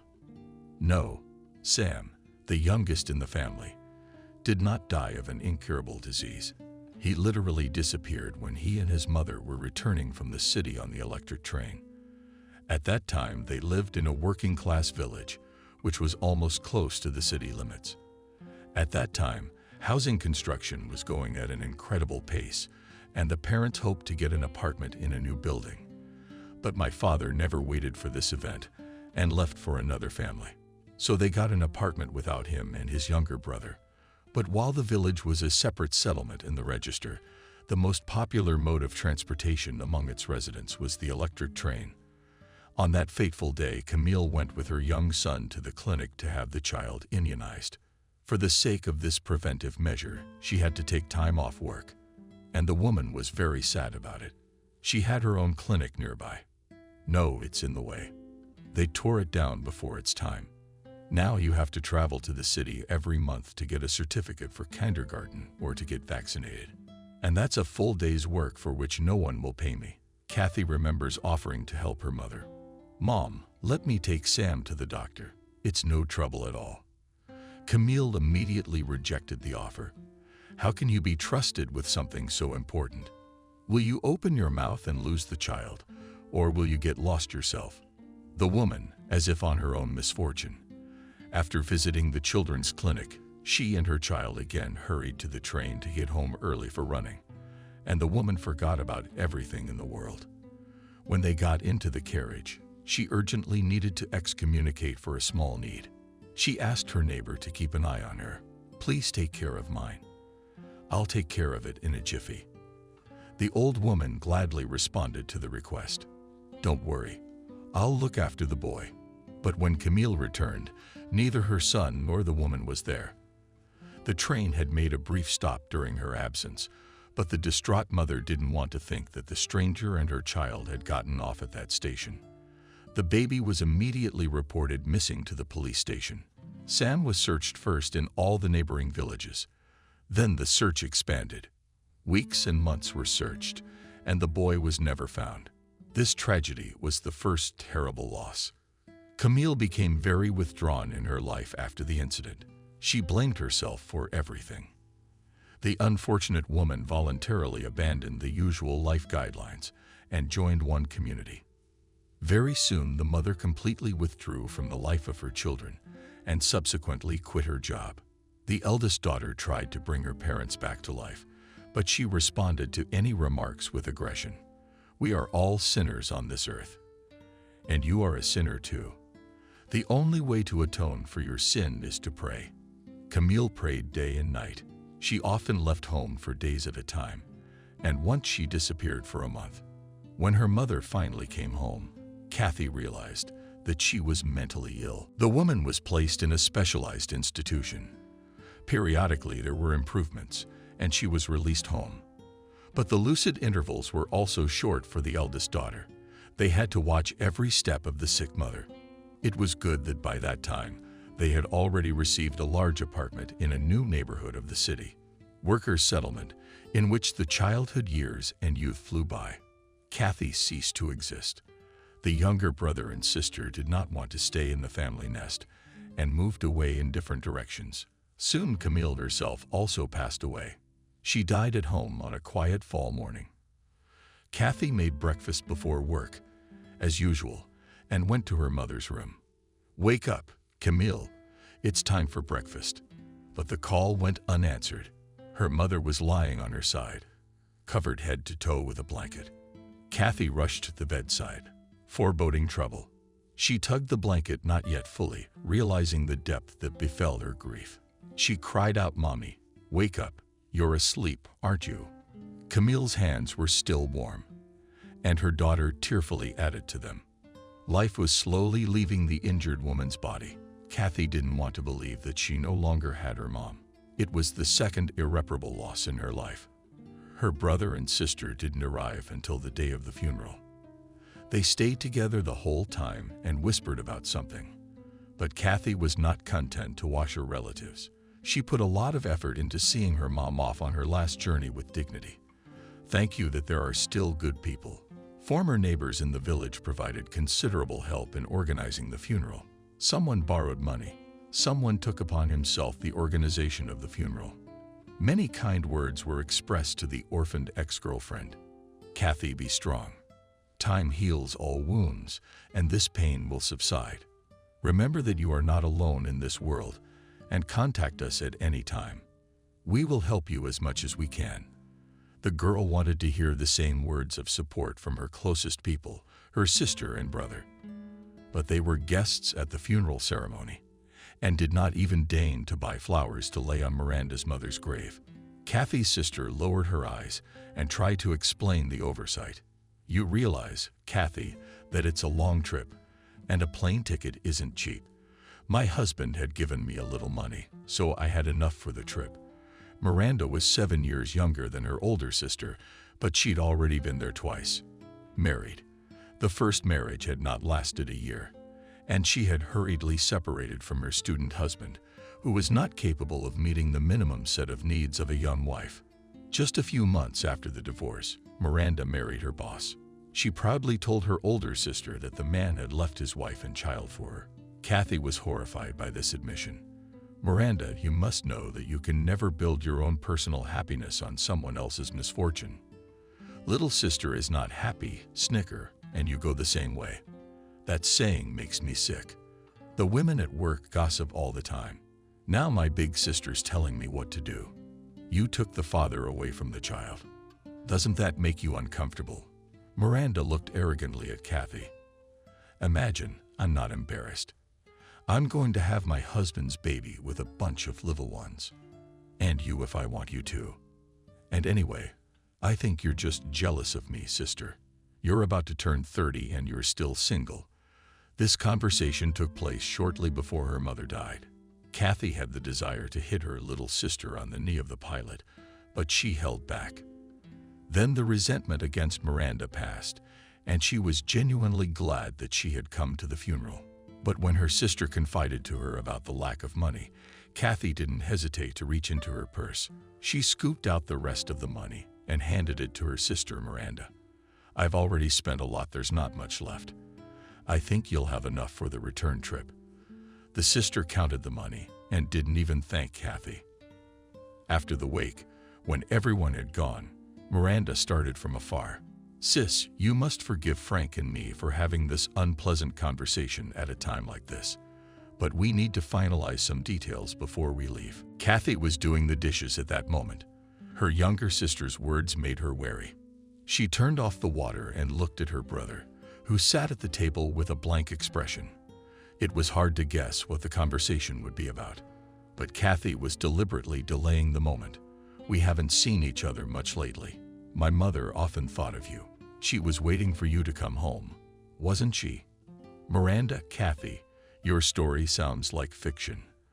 Our mommy was in and out of the hospital. How could she remember anything or anyone? By the way, my husband still doesn't know that my mother has had problems. I'm afraid if he finds out, he'll put me out on the street. He's turned and hereditary." Frank still remained silent. Kathy found her sister's statement sacrilegious. "Miranda, how can you say that? You know very well that Mom's problems started after Sam disappeared." Sister waved her hand carelessly. "Oh, when was that? Those are all excuses from early childhood.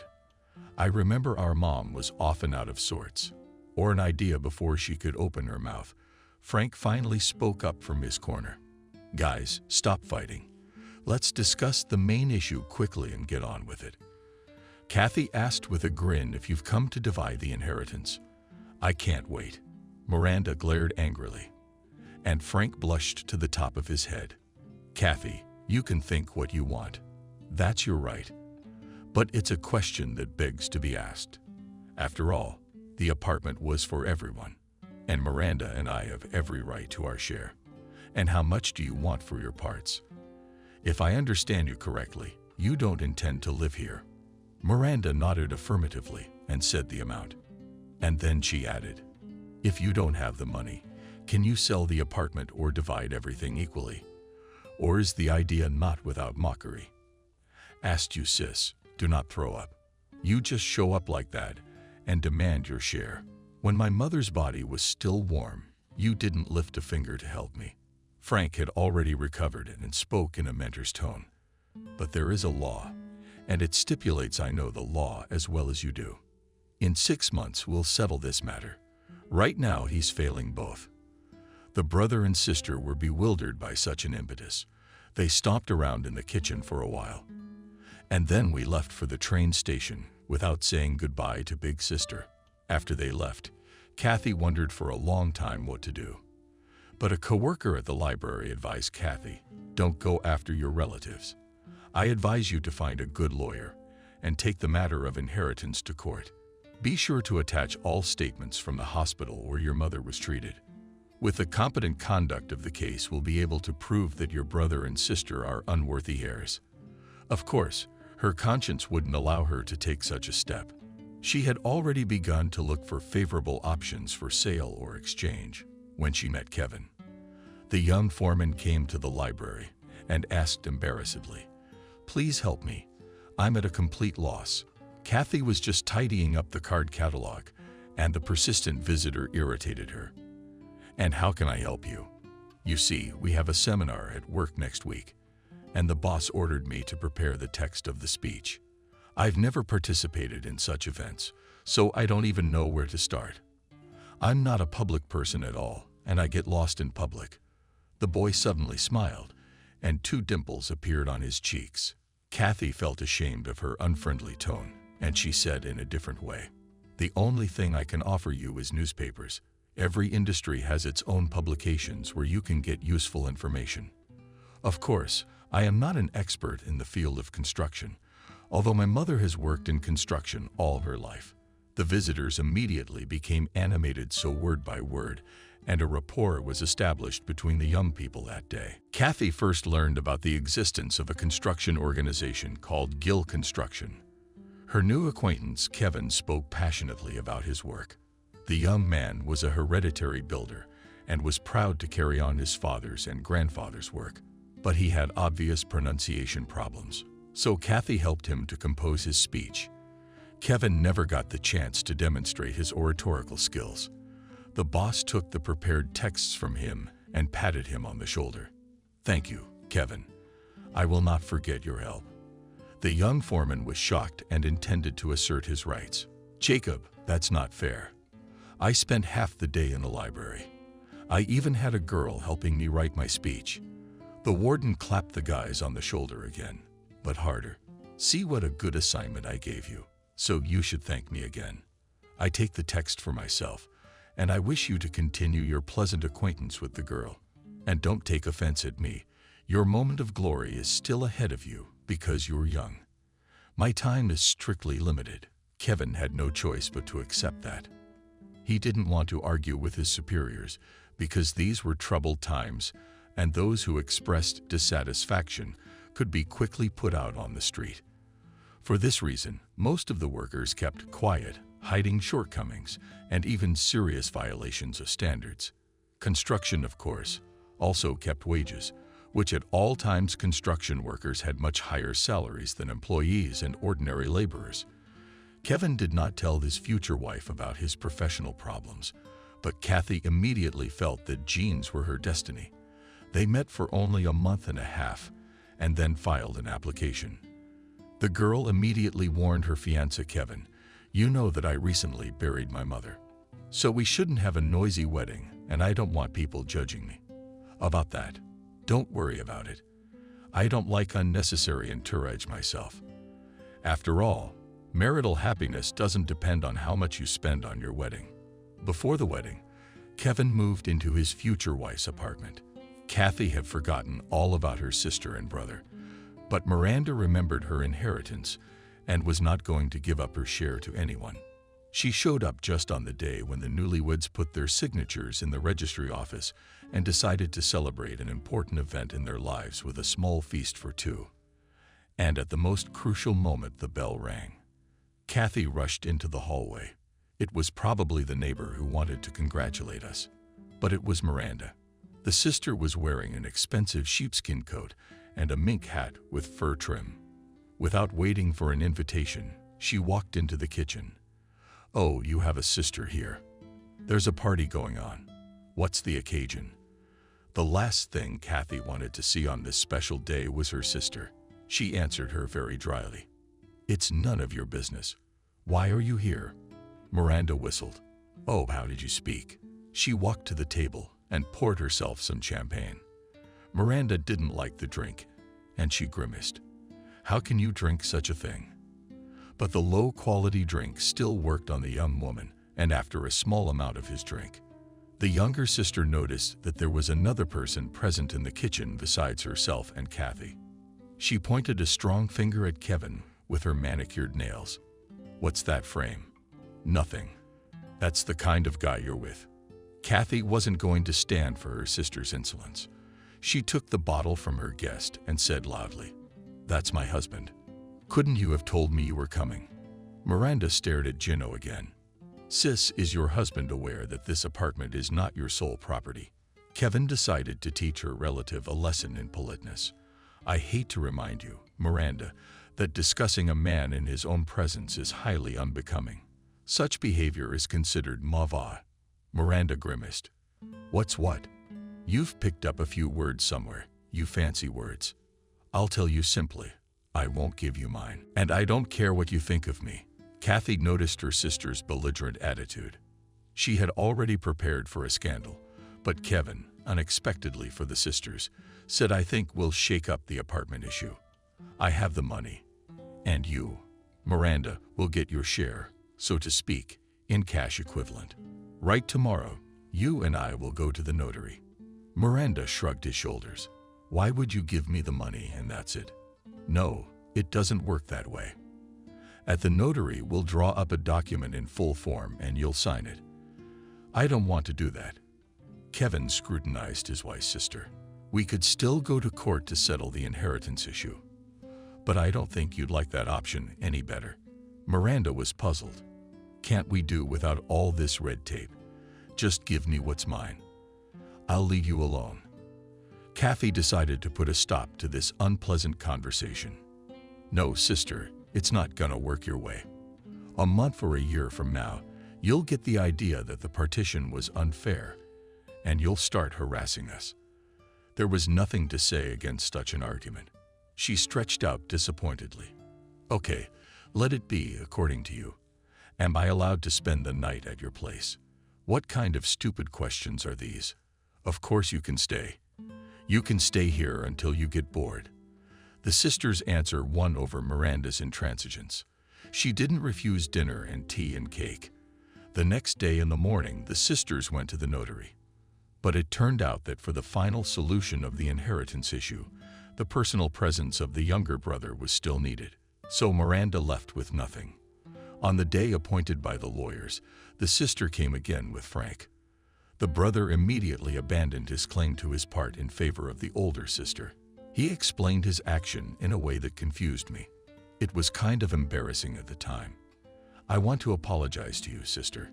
You took care of us instead of Mom. I acted like an asshole. I'm sorry." Kathy was touched by her brother's confession. Miranda, on the other hand, appreciated his act as a personal revenge, not shying away from anyone. She lashed out at the guy, sitting there, who was damaged as a child. "He still is. Who put you up to this? You just came right out and said it. I mean, you could have given up your part of it in my favor, and I'll never forgive you for that." So sister and brother parted as enemies. But after all the paperwork, the problem with the apartment was finally solved. Later, the spouses privatized the housing, so that from now on there were no collisions. Family life of the Wendy couple quietly flowed, overcoming domestic troubles. Money was enough not only for a trouble-free life, but also for an annual vacation. Kevin was appointed site manager and began to think about his own business. He once shared his plans with his wife, Kathy. "I haven't told anyone yet. You're the first one I've had enough of depending on others. I want to work for myself." The young woman always supported her husband. Then she felt a strange uneasiness. "Kevin, well, you know better than I do that the construction business is the most difficult and the most dangerous direction." Her husband laughed. "Have you been reading detective stories in your library? Many of my acquaintances have successfully mastered this business. One of my fellow students at the institute opened an office abroad. The main thing is to do everything within the law, and you won't get in trouble." Kevin, charged with new ideas, and began to appear at home only closer to night. Kathy did not work for fate and told her little daughter, "Our daddy will soon earn even more money, and we will all go on a trip together." The couple had long dreamed of visiting the most interesting places on the planet, and the nearest vacation wanted to spend in Thailand. But these plans were not destined to come true. One frosty December day, a disaster happened.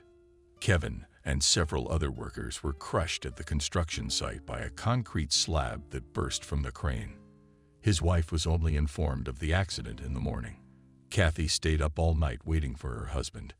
When the phone rang, she immediately realized that a new disaster had come to their home. The management of the construction organization tried to cover up the accident and blame it on the victims themselves. The director of the company losses from excitement and said so to the widow of the site manager, "This is your husband's direct fault.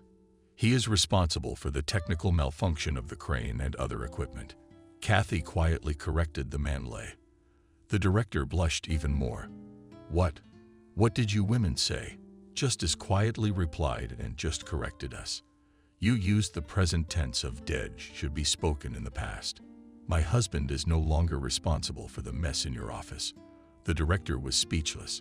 She left the office, closing the door carefully behind her. The tragedy took the lives of 4 young, healthy men. Only 2 survived, but they were handicapped for life. The unfortunate widows, who lost their breadwinners in one day, expected to receive at least some compensation, but the management not only refused the women, but also treated them rudely. After a short conversation with the director of the enterprise, Kathy experienced horror stories. She ran away from the office, where she was smeared with mud and saw nothing in front of her. There was only one desire: to get away from this place and forget about the existence of this system forever. In the mind of a young woman, and confused everything, and she saw nothing in front of her. Kathy almost ran to the middle of the roadway when someone's tenacious hand grabbed her, and a woman's voice yelled right in her ear foolishly, "Where are you going? Have you had enough of life?" This shout had the effect of a bucket of ice water. Kathy came to her senses and was shaken with terror. She looked gratefully at the woman who had saved her from imminent death. Since that memorable day, they had hardly been apart. Clara had also had her own tragedy in life. Her husband died just a month after the wedding. The woman never told anyone the details of that accident. Even Kathy, she did not initiate wisely, noting, "Kathy, you have your own troubles to deal with. Why do you need more of my problems? Trust me, it's over. It's gone. I may regret some things now, but it's too late to fix them." It was only years later that Kathy realized that her friend regretted not letting herself be happy. As Clara herself later admitted, she was afraid of repeating the misfortune and refused all the men who offered her hand and heart. By doing so, she condemned herself to loneliness. Because then, when she realized her mistake, men stopped paying attention to her. That day at the end of May was a special hot sun. It had been hurting since early morning, and Kathy felt considerable discomfort not only from the unaccustomed heat, but also from excessive excitement. To gather her thoughts, she decided to catch her breath a little. Not far from the entrance to the building where the company's main office was located, a formation lived. She spotted the free benches. The first few minutes and her heart was pounding frantically. But then she calmed down a little. Almost 20 years had passed since the tragic death of her husband, and Kathy hardly recognized the building. the memory of which for many years inspired her with panic horror. But now she was calmly looking at the object and did not feel unpleasant emotions. Both the appearance of the building and the surrounding landscape had changed. Kathy's mind flashed, invigorated by someone else's thoughts. You're just going to sit there like that. Now that you're here, go on, do it. Just in case, the woman took out powder from her purse and looked critically at her reflection in a small mirror. Nothing for a cleaning lady. After the conversation with Clara, Kathy began to pay more attention to her appearance, especially the words that the owner of the company, that is known to her Horford with a special bias, selects personnel, but met applicants for an empty vacancy. The assistant chief is already not old, but very polite lady. She offered the visitor a table and briefly introduced herself as Emily. I won't tell you my last name, because you won't remember it anyway. I'm the acting secretary here, and I'm also in charge of human resources. The chief is temporarily absent, so I handle all matters on his behalf. Kathy was confused and only smiled meaningfully at Emily. You know, I sometimes surprise myself, but modern life is such that if you fall behind a little, you fall out of it forever. I really wouldn't want that to happen. Wendy and spontaneously burst out. I, too, am pleased to have found a rapport from the first minutes. I hope that our acquaintance with you will continue in a similarly positive way. So I am listening to you very carefully. Mrs. Kathy introduced herself and explained the purpose of her visit. Emily listened attentively, but for some reason she asked if you were a teacher by training. No, I graduated from library school, but that was a long time ago. Does my former profession matter? The assistant smiled again. Don't worry, Kathy, your speech is very good. That's why I asked you such an unconventional question. I am a former teacher of Russian language and literature, but at the end of the 90s I was left behind. For a long time I was looking for my new place in the sun. But the world is not without good people. The father of our chief helped me to get out of a disastrous situation. And now I can't imagine my life without this job. Kathy was surprised by such frankness and realized that her interlocutor was expecting the same step from her. She told Emily about the main points from her biography and finally added, I just can't afford to relax now. A little later, I may want to exercise my rights and relax like normal retirees. But I can't right now. Emily rolled her eyes theatrically. Oh, our children. We are ready to do anything for their well-being.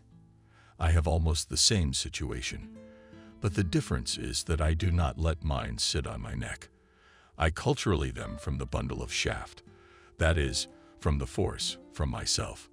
I have a daughter and a son who are 1.5-year-olds. They live independently and manage quite well, which I am very happy about. But I am always aware of them so that I can give them my powerful shoulder in time. Emily was a frail build, so expressive epithets did not match her appearance. She laughed ringingly at her own jokes. Perhaps I'm too distracted, but in this office among rude men sometimes can be unbearably boring and want to talk to someone. This nice woman's face immediately became serious. So let's get down to business. If I understand you correctly, you don't mind working for us as a cleaner. Kathy stretched out slim, not much need for work. At my old place, the landlady already gave me a notice of termination. The head of HR interrupted the woman. I'm sorry, where did you work? At the home improvement store. I haven't paid my paycheck yet. Emily's face lit up with a smile again. I know Wendy well. You might even say we're buddies. By the way, her son Andrew was once in my class. He was such a smart boy. He wrote beautiful essays. Kathy realized she'd better keep her mistress's problems to herself. She and the assistant boss chatted a little more on distracted topics. Then Emily handed her a blank sheet of paper and a pen. So Kathy, write your statement. Try to get a fresh start.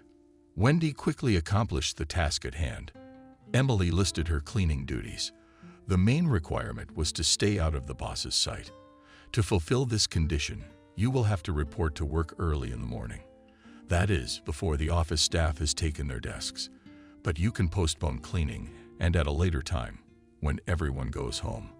Whatever suits you best, but I have to have a clear schedule on my desk. We have a very strict discipline here." Kathy couldn't believe her luck yet. She agreed with everything she said to the assistant manager of the company. Emily escorted the new employee to the elevator. "Yes, I almost forgot to tell you that our Peter is a terribly pedantic man. God forbid, if anything or paper will be in the wrong place where it should be, as you will have to restore order, and in his office be sure to take into account this moment. I like you very much. I'm rarely wrong about people." Kathy returned home in high spirits. She felt as if a heavy weight had been lifted off her shoulders, and that made it easier to breathe. The summer had not escaped her daughter's attentive gaze, and she anxiously asked Mom, "What's wrong with you? You don't look like yourself today." Kathy replaced the stylish heeled shoes with indoor slippers.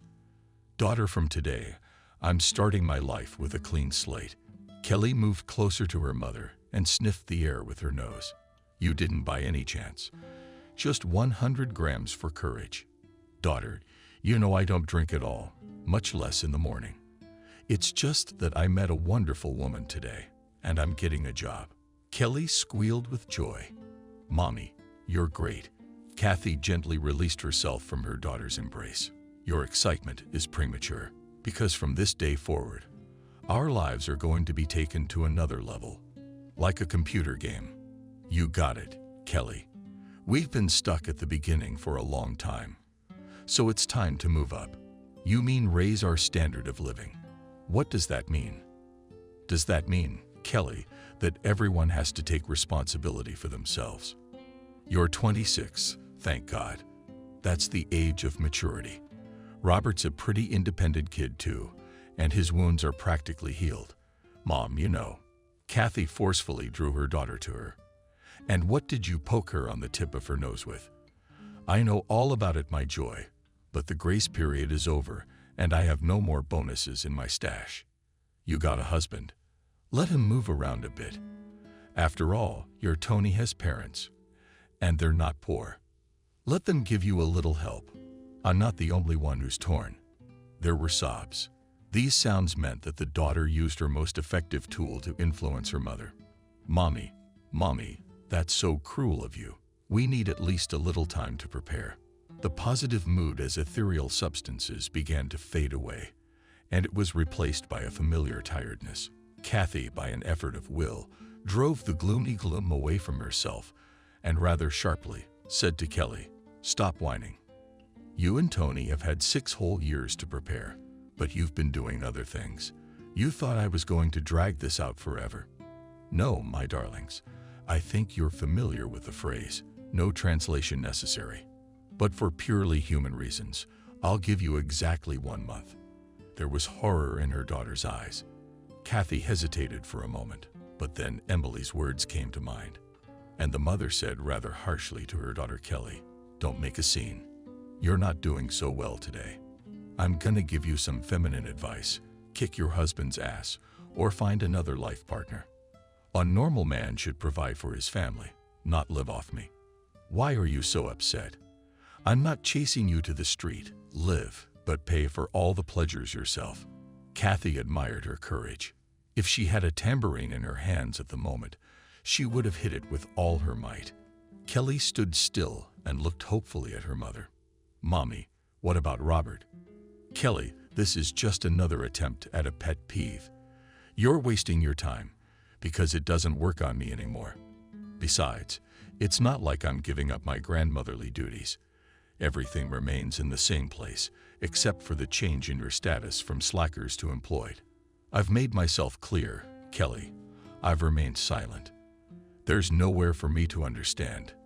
Kathy headed to her room to rest after a busy day. Kelly stood pondering in the middle of the kitchen for a long time. She tried to figure out what her mother's ultimatum would mean. Her thoughts jumbled in a rapid whirl. But at one turn, one thought drifted out of orbit. "Kelly, you have to cook dinner with your mom tonight. Then you have to move Robert's stuff and take him for a walk." God, this is awful. I can't take it. This day was also a turning point for Kelly and her family. In the evening, when Tony was in his usual amorphous state, his spouse made a number of complaints to him. But from all the flow of beautiful and not so beautiful words, the young man realized that life for him ended. For the first time in years of married life, Tony did not sleep at night. He was trying to solve the dilemma of accepting his wife's conditions and go tomorrow to look for a job or find another more cooperative life partner. The second option chronic slackers canceled at once. He realized that to love his wife, perhaps his love is not like everyone else's, but certain loves Kelly and Robert. Doomedly he whispered he'd have to look for work. That was the last living thought. And then Tony fell into a sweet slumber. Summer had slipped by, and the first harbingers of fall were in the air, the smell of white leaves and high humidity. But Kathy didn't notice these changes because her life was back to normal. She quickly settled into her new job, and after a week, she was handing over the morning and evening shifts. Emily approved of this arrangement. Good for you. You have chosen a rational solution for yourself, and it is convenient for me to coordinate the work of the office. By the way, Peter immediately noticed that his office was cleaner. He even asked me to thank you on his behalf, which I'm happy to do. The first praise hit the woman, and she shared this joy with her friend. Clara remarked reasonably, "See how fortunate I am to have found you a job. But don't get too excited. This Horford is a dark horse. He's a mood man, and there's no telling what will pop into his head tomorrow." The hopeless situation in the house has moved on.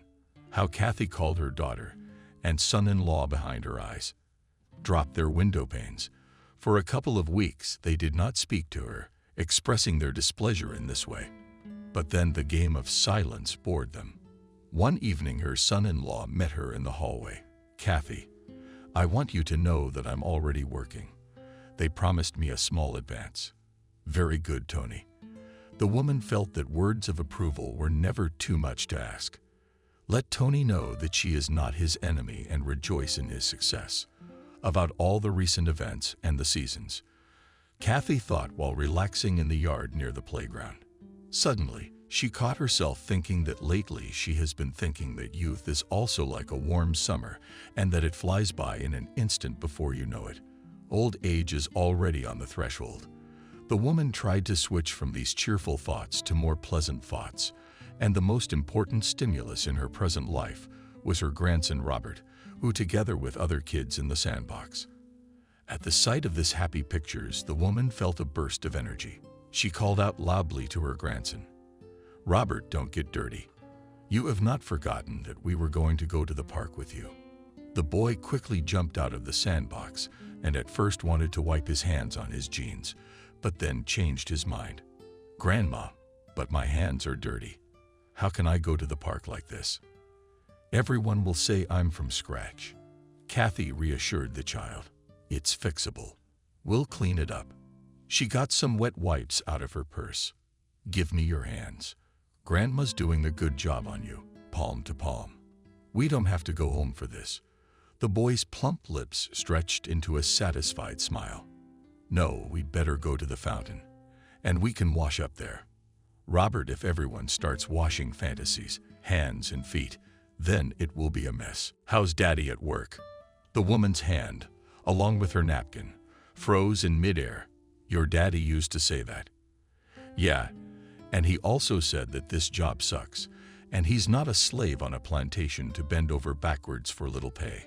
Kathy decided it was not worth questioning her grandson further, but in her plan, which she had always kept in her mind, she made a point of educating her parents. Robert's parents. The woman thought, can we discuss such matters in front of the child? And then we grab our heads. We wonder where the little ones learned such words. Robert looked at his grandmother expectantly because his hands were still covered with a layer of sand. Kathy looked up. "Robert, you've got me all in a tizzy with your fountain."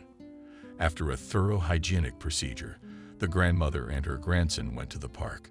In this favorite recreation place of the citizens recently underwent a large-scale reconstruction, after which the park began to look even more attractive to saturate the site.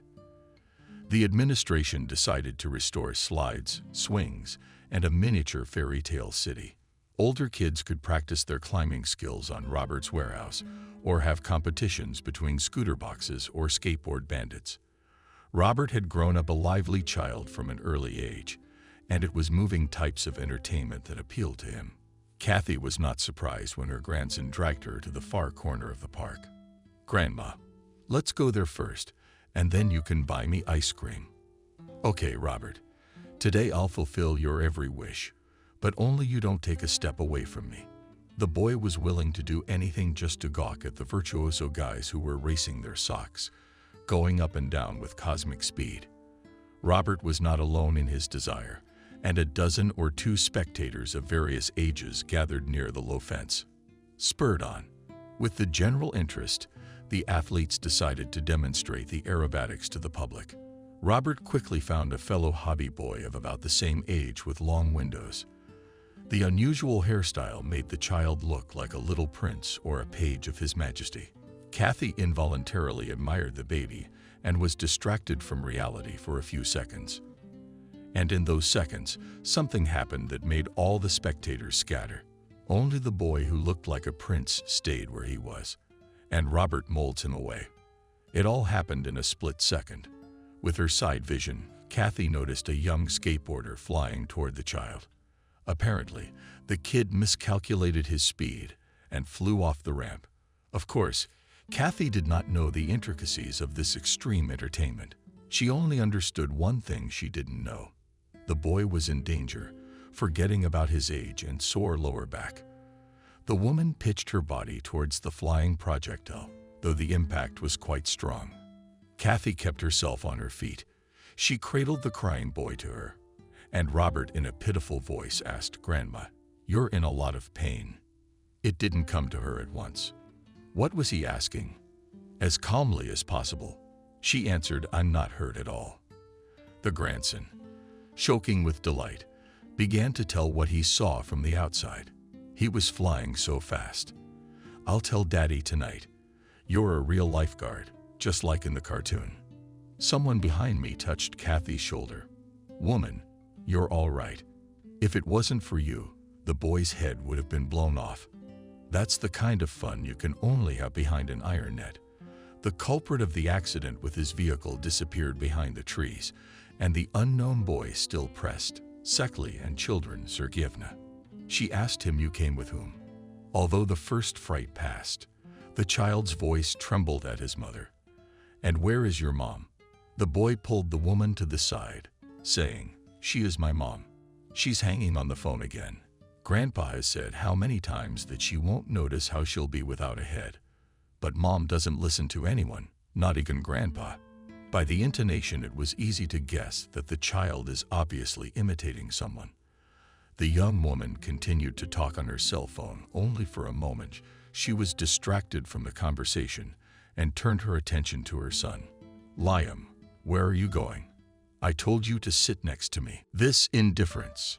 The young mother was outraged by Kathy. "Mommy, your child was in danger just a few minutes ago, and here you are calmly chatting on the phone." The woman threw a disgruntled, "I'm sorry. I'm gonna have to disconnect. There's a crazy lady on the phone. I'll call you back later." Turning off the cell phone, the mother grabbed the child by the hand, and with such force that the baby squealed in pain. But the parent dragged him away. "I'll show you at home how to disobey your mom. I don't need bad aunts telling me what to do. You'll be punished for being smug." Kathy looked after the couple and did not immediately notice that she was holding the Panama she had saved for the child. She shouted, "Mommy, wait, you forgot." The young woman stopped but didn't even take a step towards her. Kathy covered a short distance and gave the mom the child's headpiece. The perpetrator of the incident took advantage of the moment and broke out of the mother's clinging hands. He pulled something brightly colored out of his pocket and held it out to his savior. "Nah, my name is Liam. This is my horse Stam. Grandpa says he brings good luck." Robert tugged his grandmother's hand. "Did you promise to buy me ice cream?" Kathy put the boy's present in his purse. "Robert, how impatient are you? You can't do that." The boy parried, "I'm a little boy. I'm allowed. When I grow up and become like my daddy, Then I can't be spoiled. Probably won't be allowed ice cream either. The good mood returned to the old woman, and she reassured her grandson. You can eat ice cream at any age. I buy some for myself too. But you, Auntie, Uncle, you can't be loud. Don't be silly. Even generals are allowed. Eat ice cream. The boy issued bravura nicknames, rushed to the place where the cold delicacy was sold. Tired of the adventure, having had a lot of impressions, they returned home in the evening. Robert was burning with excitement and immediately told his parents the story of his new friend's rescue by his grandmother. He accompanied his story with gestures and loud noises. Kelly waited for her son to speak and turned to his mother. Mom, you were bound to make a mark. I'm surprised you haven't gotten your own treatment yet. Kathy lost her back. It's probably gonna bruise. That thing hit me in the back. Good thing the guy riding it jumped off before the collision. Tony looked at Kathy for a long time and then sarcastically said, yes, we still have heroes, our courageous women, ready to catch fire and water and skateboard on the fly. Well done, Kathy. Her son-in-law applauded her bright speech. She realized that Tony still couldn't calm down, but she didn't have the energy to respond to his jokes. Kathy wanted more than anything to lie down and stretch her legs. She had already settled into bed and was in the mood for sleep when she suddenly remembered about little Pavlik's present, getting his face everywhere from the bag. The woman awed. It couldn't be. No, it didn't just seem like it. Drowsiness was removed as with a hand, and before the eyes became cloudy, it was as if she'd been caught in a fog. The first thing that came out of the past was a song that sounded like her daughter. Mom used to sing such an unusual lullaby to the younger children. She sat clutching an old toy in the palm of her hand. It seemed to her that time stood still as a black shadow on the windowsill. An unpleasant nausea rolled up to her throat with every breath.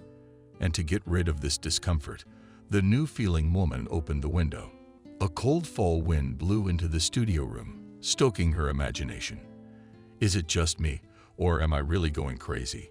Kathy remembered her mother, who had passed away so early in life, and whispered how this toy could have gotten to the boy. Could it be a replica?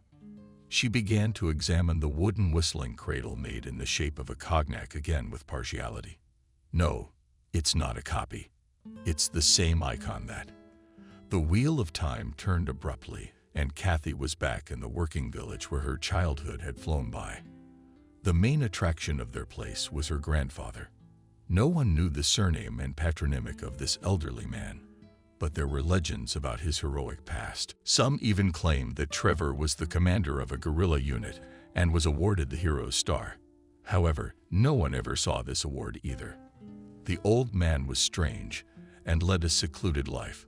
He went for a walk every day in company with a pink piglet. The pig had a dog leash around his neck, and Trevor gave him commands to represent the people, standing firm as you beg for food for now. Now, my boy, say hello to everyone. Surprisingly, the piggy obeyed all his master's commands. Trevor would only put on such a show on big occasions. After demonstrating the skills of his pet, he went to the beer bar, where he disappeared until closing time. Often drunk, the old man organized a small debauch, but the guards did not take the old man away. They felt sorry for him. It's all right. Let the old man get a little rowdy. He deserves it. He's not hurting anyone. Trevor was very kind and generous indeed. When he got his pension, he'd buy candy and give it to the kids. But another oddity of the old man was his unusual craft. He made toys out of all kinds of trash and gave them to children. Kathy and her friends often visited Grandpa Trevor. In those years, it was a very popular movement, and school children helped lonely people with household chores. One day, the teacher asked their girls, "You know, Grandfather Trevor," schoolgirls amicably reported, "We know. And do you know that this man has awards? Because during the war years committed many feats." Again, a positive answer followed, and the teacher got to the point. "This man is very lonely. And you, as young Timorovsky, can help him." The girls did not let the teacher finish and, interrupting each other, began to offer a variety of options for help. Some promised to clean the floors in Trevor's house, and others wanted to cook cage soup for the hero. The teacher approved of both options, but warned her ward's girls only no amateurism. If Grandpa refuses to accept today, arrange for another day. Ask him when it's convenient for him. The whole team of girls went to visit the hero and his trained pigs. Trevor met the Rainbow Brigade of Teamsters and invited everyone into the house in two. The girls crossed the threshold of the modest dwelling, as froze with amazement. There were toys everywhere, brightly colored, unusually cheerful. They stood in a neat row on the shelves of the bookcase, and some mingled with the ceiling and beams on a rope. Schoolgirls instantly forgot about the purpose of their visit and began to enthusiastically consider the toys. Of course, the guests flooded the master with questions. "Grandpa Trevor, what do you make these toys from?" The old man was embarrassed by the attention, so he answered briefly from different wood. "There is a lot of junk in the forest. I pick it up. The main thing in this case to see logs, cones, something else. Here, for example, this cockerel I built a hedge, which was lying in the ravine behind the old stable of this dog. I made it out of twigs." That's the first excursion. It was memorable for Kathy for the rest of her life. Impressions overwhelmed her, and she decided to tell her mother about the visit to the hero. But Camille yelled at her daughter not to go there again. "Grandpa's been going crazy for a long time. Will he get in his head again? And your teacher has no sense at all. How can you send your kids to her normal grandfather? I'll get to the school principal." I mean, she didn't say what would happen to the teacher when she went to the principal, but Kathy knew that mother doesn't throw words in the wind. She was very afraid that her parent would fulfill her promise one day, but Camille was busy with household chores. Her little brother Sam had just been born, and a month later, the father left home. Women silently bore this grief because she had to raise 4 people alone, so she didn't care about their tenderness. If the little ones got something from their mother, Kathy mostly received pokes and slaps. In order not to make her mother angry, she decided not to talk about her grandfather anymore, but she would secretly go to Kathy's house. I really wanted to learn how to make exactly the same toys. Of all the girls, she was the most decent student. Trevor taught her to make a cockerel and a hen, but Kathy kept her eye on a little horse that she could whistle at. The old man made this toy in front of her and thought you rolled it on a hole. That's what fun it turned out to be. Maybe I should give it to the police department boys. They don't have enough whistles. "Grandpa Trevor, would you please give me a horse? I have a little brother. I didn't get him anything. There's plenty of toys at the store. You can buy anything you want, a car, a whole railroad. We don't have money for toys. Daddy left us, and Mommy has to work hard to feed 4 mouths. I even went to school in my old uniform this year, and everyone laughs at me. What's the trouble? All right, Kathy Beria will take the schoolboy for his Sam. Just make sure the little one doesn't inadvertently swallow the toy." The girl pressed the gift to her chest and ran home. Younger brother Homemade Toys immediately liked it. Sam squeaked with delight and even tried a wooden skate on a tooth. Only Camille did not share the joy of children. Her face was darker than a cloud, and she looked menacingly at her daughter. "You didn't listen to me after all. What are you standing there for?" Kathy did not make excuses, but boldly looked her mother straight in the eyes. "He's good, and everything they say about him is a lie." Suddenly, the mother laughed. "You're such a protector. Okay, tomorrow you'll go to your grandfather's house. Take him some pie. I'll bake it today." She was surprised. Why? Because goodness must be repaid in kind. The old man is lonely. No one cooks for him. The next day, the lady took the innkeepers to him, and in return she got another toy between the old man and the girl. A real friendship began. True, these warm relations were not long. One day during another visit, Kathy found the old man crying. When she asked him what was wrong, he bitterly replied, "No, my piggy had been stolen. It makes my heart bleed to think of what they'll do to him." Kathy was afraid to even think about the piglet's fate. Without thinking, She organized her girls. They went to look for the missing animals. The schoolgirls went all over the village, but no one had seen the trained pigs. The old man was so bored that he abandoned his craft. He did not let his guests into his house anymore either. Toward spring, the news spread through the village that Trevor had died. The whole village buried the hero, and ahead of the procession, militiamen in dress uniform carried on cushions the orders of the hero, and among the awards stood out the gold star. Many village children still had toys made by the old master. After Piglet disappeared, the old man gave away all his cocks and kitties to the children. Sam did not part with his schoolboy even when he grew a little older. He was only 2 years old when he learned to whistle a beep. Most of all amazed the boy. He often gave concerts at home for his sisters and brother. Camille did not interfere with the young talent. On the contrary, she tearfully watched the youngest son and said all in his father's father is just as rambunctious. That day, when Sam went with his mother to the city to see a doctor, he took with him his favorite skate, along with a toy brother disappeared without a trace. More than 40 years have passed since then, but Kathy remembers that fateful day forever. She even remembers what the morning had covered. There was a light rain, and her mother forgot to bring an umbrella.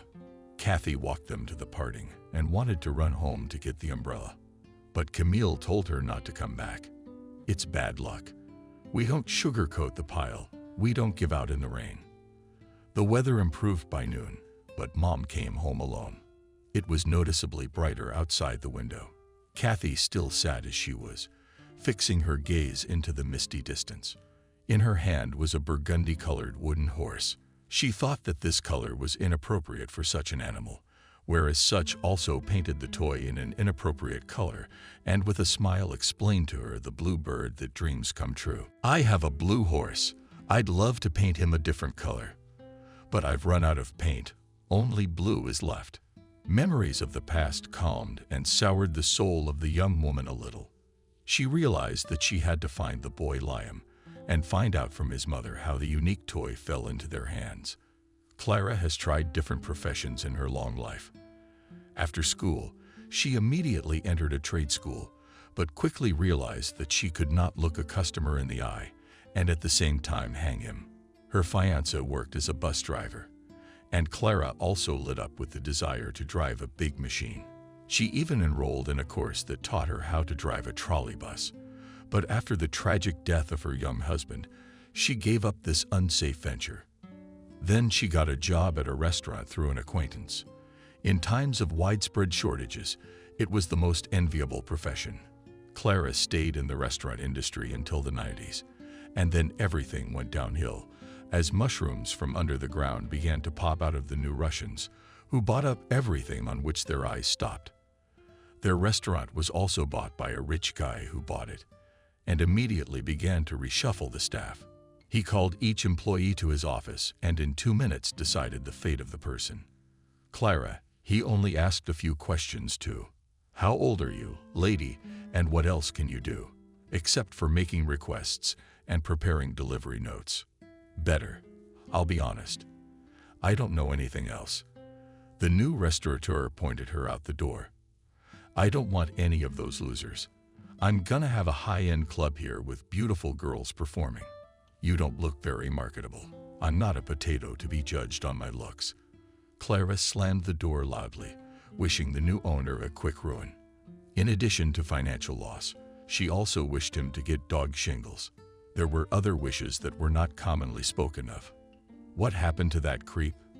Clara doesn't know, but she heard that the restaurant she worked at lost customers and went bankrupt. The safety cushion she built up over the years didn't last long. Endless monetary reforms had done solid damage to her wealth. There was a period when she was supported, so she was happy for any job. Once again, former connections helped. At one time, Clara worked at the post office in the mail distribution department. Then she finished a course and went for promotion. The whole department saw Claudia Ivanovna off for a well-deserved retirement. They gave her a lot of expensive gifts and wished her a happy vacation.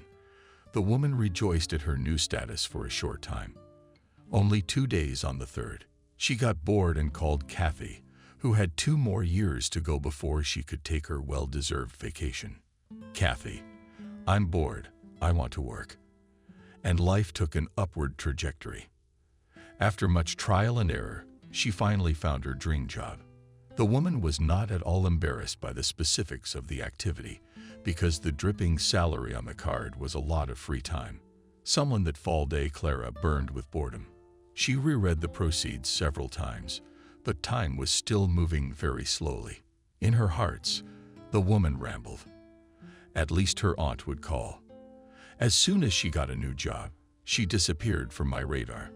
Barely she uttered these words as Clara's cell phone, twitched with a manicured finger, pressed the green button. "Hello, the president is listening to you." In response, she heard the angry voice of Clara's friend. "Will you stop acting like that? You're not sick of it yet. Why are you so angry? Did someone kick your tail? Or did the new boss yell at you? It's cool, really. I'm here for serious business, and you're all jokes. Laughter prolongs life. You should know that. Believe me, I'm not laughing right now. I'm crying. Tell me, what's going on with you again? You're not a woman. You're a walking disaster. That's why I'm calling you. When can I come over to your place?" The friends agreed on a time to meet, and Kathy, with heavy thoughts in her head, began to clean up. She remembered Emily's instructions and tried not to disturb the order of the chief's office, which she had never seen before. She noticed the dust on the shelves of thick file folders and began to carefully wipe them down. Suddenly, something sharp pricked her hand. The woman noticed a glint of glass between the folders. Her hand reached for the object, which turned out to be a picture frame. The photograph, too, was present in its proper place, but barely had the woman looked at it.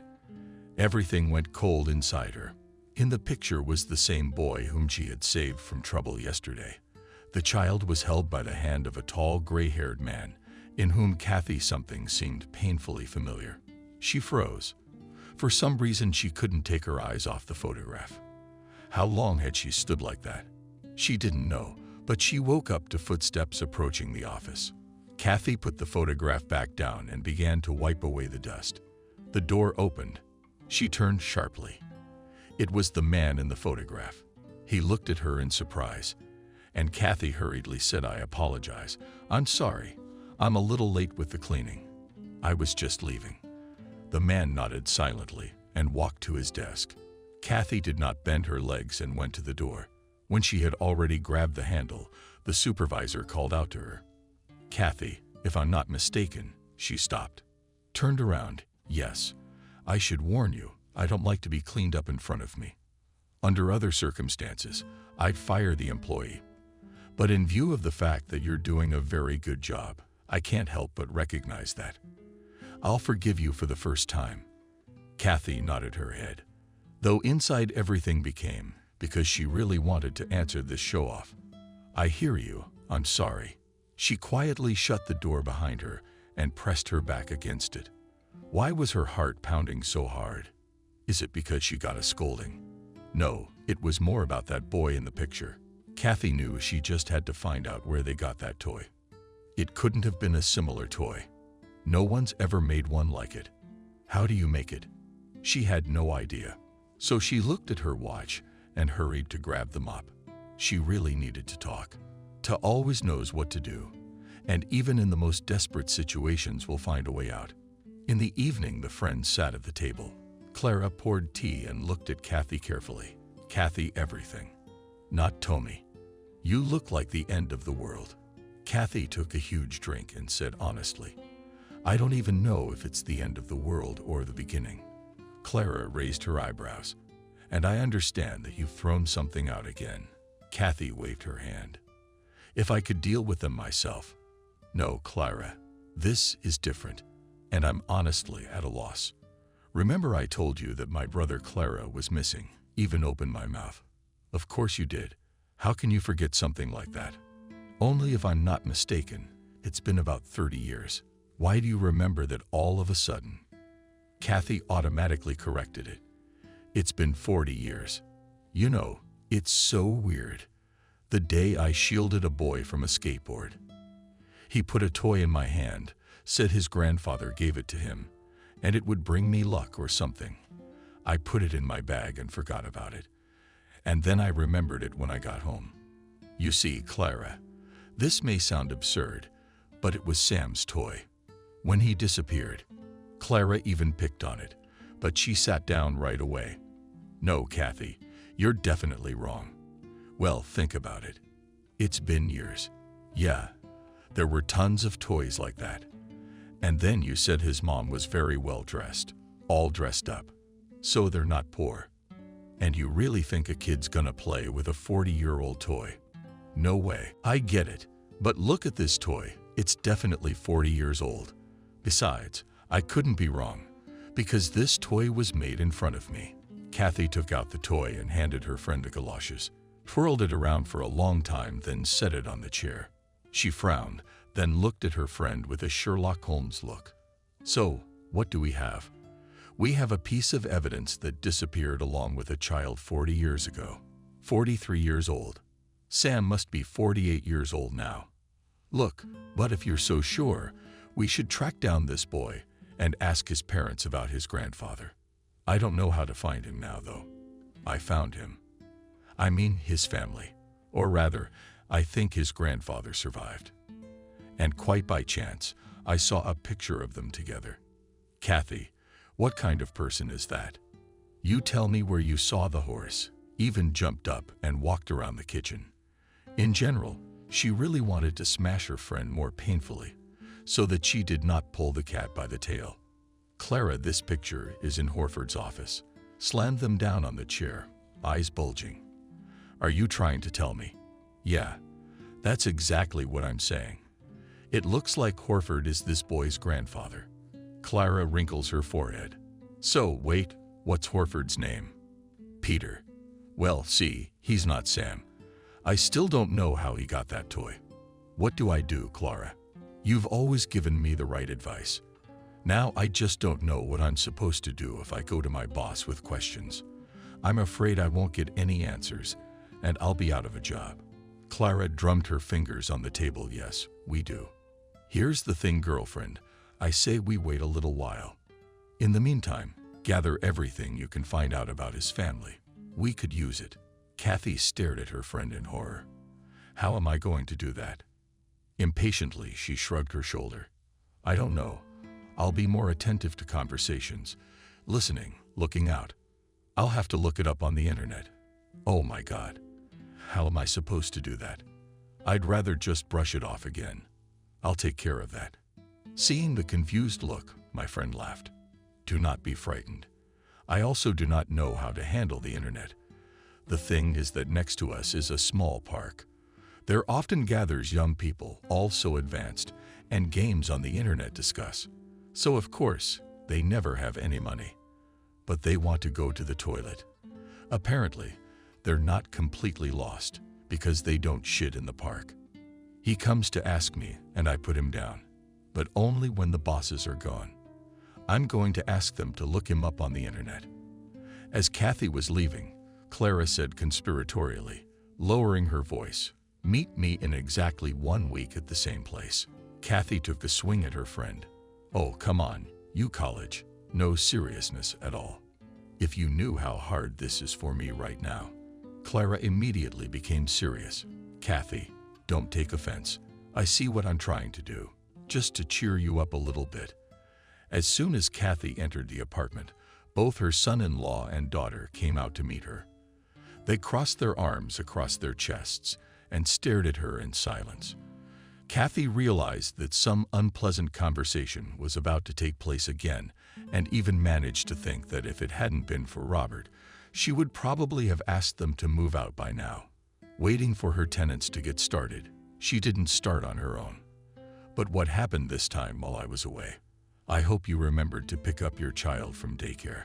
Kelly looked indignantly at her son-in-law and spoke. It's us, Mom, who would like to know what's going on with you. You've stopped being at home altogether. You finish work, and then you disappear somewhere. We had movie tickets for tonight, by the way. Kathy shrugged. But nobody told me anything about a movie. Mom, you're an old man.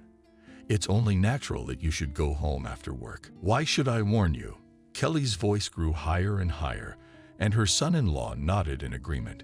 Kathy looked at him, then stopped her gaze on her daughter. First of all, I don't owe anyone anything. In the second place, well, if I'm elderly, I can't have a case. Thirdly, I am very tired. If you'll excuse me, gentlemen, I'm going to lie down. She moved with her shoulder her daughter and son-in-law, who even lost the power of speech. She went to her room, closed the door firmly behind her, and sat down on the bed. She took out a brandy and sat for a long time, clasping it in the palm of her hand. Memory obligingly suggested scenes from the past, and large tears rolled down Kathy's cheeks. She thought she couldn't take it for a week. But Peter was away on some kind of business trip, so even if Kathy had dared to talk to him, she wouldn't have caught him. But his departure had a very bad effect on the staff. They became more relaxed. The first person Kathy learned anything from was Emily. They bumped into each other in the hallway just a day after Horford left. Kathy, am I glad to see you? I've been coming in so clean, I've forgotten the last time I saw you. Kathy was a little embarrassed. I try not to show my face too much. You know, away from the bosses. Emily laughed. But I'm not the boss. You don't have to hide from me. You know what, Kathy? I see you're done. Come to my office. We'll have tea, sit and talk. Will you tell me how your relatives are doing? Kathy wanted to refuse at once, but stopped herself. Emily had known Peter for a long time. She might have something interesting to say. Well, thank you. I'd be delighted to accept your invitation. I'll just have to put everything in before I go. Oh, great. Then I'll be waiting for you. During the unsuccessful conversation, Kathy learned that Horford had come here with his family not long ago from some distant town, and that Peter's son had already married here, and that his daughter-in-law was not so good. Kathy, of course, was glad of this information. She had already guessed that her daughter-in-law was no good. But why should she be judged? All young people are like that nowadays. Take her daughter, for example. That's all she'd learned all week. Kathy's day off, she started packing first thing in the morning. Kelly looked at her apprehensively. Mom, where are you going? It's the weekend. We thought you'd be home. That's right, it's my day off. So I'm resting. But Kathy looked at her daughter questioningly and turned around and shouted to Tony, "Come here." Kathy looked with interest at her son-in-law, who came out of the room with a travel bag in his hands. He asked irritably, "You know I'm packing." Kelly replied, looks like you may not be packing. Our mom poured out somewhere for us again. And my son-in-law even dropped his bag. What do you mean we have to leave in an hour? Kathy realized that her kids hadn't bothered to tell her they were going out again. Apparently not as clear. She explained to them that she was no longer their servant. I don't understand now. You lost your keys to the apartment or you're going somewhere. I don't keep them. Tony. The thing is, we were going out with some friends. Kathy nodded. That's a good thing. Go sure. Just get some mosquito repellent. Robert can't stand them. Tony and Kelly looked at each other confused. But we weren't planning on taking Robert. It's adults only. That's interesting. What about you? You have a baby. Kathy understood everything perfectly well and even thought of something to occupy a shot glass while they would talk and drink tea. But she didn't want to give up so easily. But we thought you'd stay with Robert. You haven't been paying any attention to your grandson lately. Well, that's a bit of a stretch. I think a child should have more contact with his parents, and these trips should be prearranged. Kathy was starting to shop, and Kelly immediately recognized the change in her mother's mood. In general, lately her mother had become very nervous and could scold them even for something. But she had never done that before. Mommy, please forgive us for not warning you. But if we refuse, we will really let everyone down. Kelly looked at her with such belittling eyes that Kathy waved her hand. What am I supposed to do with you guys? Robert, pack up and let's go. Robert jumped out of the room with joyful squeals. He loved Kathy because she was fun and allowed him to do everything. Clara opened the door with a very puzzled look. Oh, what a lot of people to see me. And me, as I knew I'd have cherry pie. How do you like it, Robert? The boy immediately disappeared into the kitchen, and Kathy threw off her coat. You have Clara's face. Let me tell you what the boys found. You'll have one, too. Kathy stared at her friend. I take it your little geniuses found something interesting. Come on, tea's getting cold. I'll tell you all about it. Well, for starters, Peter's not from around here. He moved recently. Kathy interrupted her. I already know that. You don't have to make a mysterious face. Kathy gave her a puzzled look. You know, not all of Peter's parents lived here before. Then at one point they broke away and went to faraway Siberia. And now pay attention. The question when they did. Kathy didn't understand anything. And when was it a month after your brother went missing? Yes, the effect was even better than Clara could have expected. Kathy had gone pale. So Clara grabbed some valerian on the hood. You don't have to go out with your grandson afterwards. You'll smell. Well, I still don't get it. You think they took Sam away. But why? And most importantly, he's Peter, not Sam. Come on, Kathy, don't be such a baby. Apparently, your boss's parents were very well-to-do. So you don't think they'd take the boy away and leave him their name? Yeah, you're probably right. But why did Clara shrug her shoulders? I don't know. But the boys told me that Peter was their only son. They did the math, and it turns out his mom gave birth to him when he was 44. You know what I mean?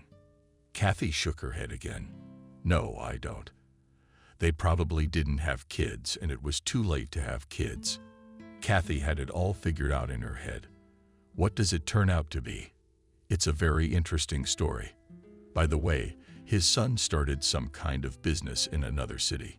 His father is helping him, but his daughter-in-law is threatening to file for divorce because the city doesn't suit her. Kathy sat in silence. To be honest, now she was even more confused about what she should do. Well, she wouldn't go to her master to find out if he was her brother or not. Kathy, did you fall asleep? Kathy's awake. No, I'm sorry. I was just thinking. Kathy, what do you think you're gonna do? I don't know. I mean, he might not even want to listen to me. I'll lose my job, and I won't find out anything. That's true, too. But you can't just live like that now. Kathy nodded. So you go and find out, and we'll figure something out about the job. Don't forget, I've had people come to see me like you wouldn't believe. After an hour, Robert grew bored, and the lady began to pack. Clara, standing in the hallway, gave her advice. You don't go straight in. First, show him the toy, and then tell him how you saved his grandson, and only then everything else, so he doesn't kick you out right away. That way, he'll at least listen. Kathy, who had already taken her coat, suddenly lowered her hand to Clara. What if it isn't him? Well, could Sam have lost a toy or given it as a gift or something? Of course he could have, but if you don't talk, he won't know. Kathy realized that our words had everything in them. But all she could think about now was that if Peter didn't talk to Sam, she was going to be in a lot of pain. Almost just like it had been when her little brother had gone missing. Grandma, Kathy woke up, looked at her grandson who was dragging her by the hand. What, Robert, let's go. Let's go quickly, there is already a competition there. Kathy sighed. Surely they would be looking at those young boys again, who were not sure why they were risking themselves on those planks with wheels. They had been standing at the fence for about half an hour, when someone nearby said, Grandpa, look, there she is. Kathy turned around indifferently at the voice. She didn't think the words were about her. And then she froze. In front of them stood the same boy. Behind him towered her boss, Peter. Hello. He too looked at the company cleaner, confused. Hello, Kathy. My grandson told me about being rescued by a woman, but I had no idea that the woman would be you. She smiled weakly. Nonsense. I didn't realize how it happened. I'm sorry. Is there some way I can thank you for not needing you? It's completely unnecessary. I have something to give you." The boys were already playing catch-up, and Kathy and Peter walked over to a vacant bench and sat down. "What are these horses?" Liam accepted the toy as if it were a jewel. "Thank you very much. This toy means a lot to me." And then Kathy made up her mind. "I know, because it's with you from your past life, since you were a child." He looked at her in surprise. "Your grandson told you that?" She shook her head. "Peter, if you have time, I would like to tell you a story that happened in my family. 40-odd years ago." She definitely saw the man turn pale and immediately began to speak. When she finished the knuckles with which Liam was clutching the toy, without raising her eyes, she spoke. "I had a very good family. And not even in the sense that I always had everything, in that I was very loved, and I was loved. My parents were willing to do anything for me. The only thing that bothered me a little bit was that I didn't remember my early childhood at all. But by the time I was 14, I kind of calmed down because I was surrounded by other things. But then, when I was in my 30s, my wife died. I was in such shock, in such prostration, that I shut myself down. I didn't care about my son. I didn't care about my mom. And by then, she was all I had left. Questions began to arise in my head. But I didn't look for answers, because I put it all down to the peculiarities of a child's organism. I even read somewhere that if a child has experienced some stress, the brain can simply block. It took me a few years to come to my senses. But as soon as I came to my senses, my mother got sick. I tried to be near her as much as possible, knowing very well that very soon she would leave us. We talked a lot. And one day I asked a question Mom with me as a child. Nothing happened to me. Then for some reason I did not remember anything at all. Mom suddenly cried, said she couldn't take this secret to the grave. She began to tell me how she and my father wanted children, but nothing worked. Back then, of course, medicine was not as advanced as it is now.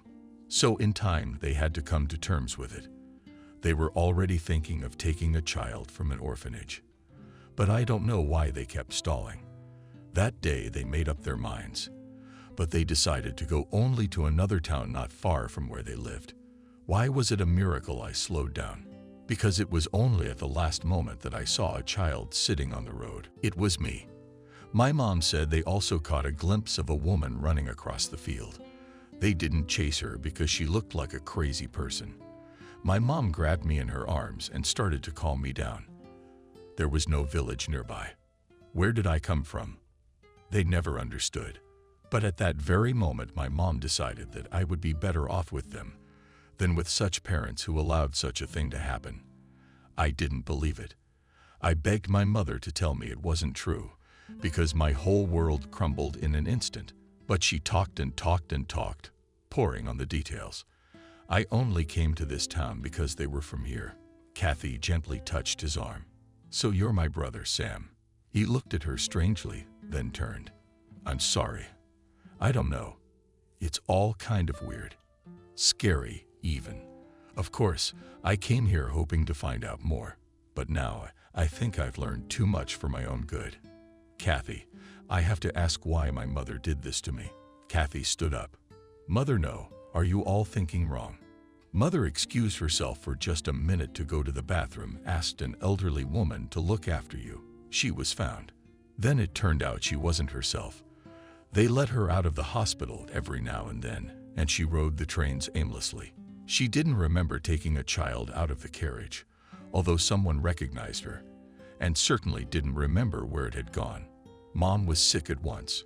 Not a day went by that she didn't go crazy. By the way, there's only 4 of us in the family. Do you have another brother and sister? Peter grabbed his head. Bullshit, that's crazy. It doesn't work like that. There's no such thing as a movie plot in real life. Kathy, to be honest, was expecting a slightly different reaction. She was now watching the man who, grasping her grandson's hand, was walking quickly down the path. She smiled. Well, that's all right. He is also understandable. He's an oligarch. She's a cleaning lady. The main thing is that now she knows for sure. Sam is alive and doing well. Kathy called out to Robert, and they headed for home, not missing the ice cream stand, of course. Monday morning, she called Emily and told her she was sick. She also told them to look for a new cleaning lady because she was quitting. But Kathy, everything was already fine. Maybe you're not happy with the paycheck. I'll talk to Peter, and I think he'll make it up to me. No, you don't have to. It's just a family emergency. I'm sorry, Emily, I'm sorry. Several times my daughter looked in the room. Once, even a son-in-law stopped by. Finally, Kelly couldn't take it anymore. They came into her room. All of them. Mom, what's going on? Are you sick? Kathy sat up on the bed. What are you worried about? That I'm not going to work. And my son-in-law stepped forward. You're wrong, Kathy. I just got paid more than I bargained for, and Kelly will get paid soon. So if you're sick, we wanted to tell you not to worry about anything. Kathy looked at her son-in-law in surprise, at the daughter in Peter's eyes. But she didn't have time to answer because the doorbell rang. Tony went to open it, and Kelly sat down on her bed. Well, really, you're not sick, are you? No, Kelly, I'm fine. Are you? Kathy didn't tell their daughter anything. She felt ashamed, not for herself, but for Peter. She found her brother, and he ran right away from her, apparently afraid that she or they would ask for money. But she didn't need his money. The main thing is that he is alive. The brother-in-law came back into the room. His eyes were like saucers.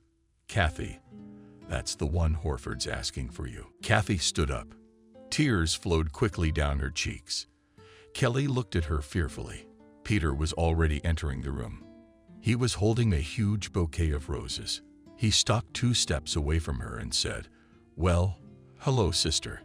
I'm sorry it took me a while to digest all this.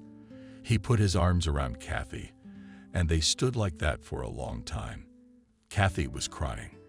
Peter's eyes were closed. Kelly looked from Peter to her mother, then to her husband. Then she asked, I don't understand. Kathy's little sister wiped away her tears. She smiled. Well, this is Kelly, your Uncle Sam. This is Kelly, my daughter. This is Tony, my son-in-law. Well, Robert, you already know. Peter hugged Kelly, then Tony, leaving him completely stunned. But I'll introduce you to my son, too. He'll be here soon. The grandson finally got a skateboard, and he's already fallen off it. Now Dad's taking him to the hospital to get his knee scanned and rented. He turned to Kathy again.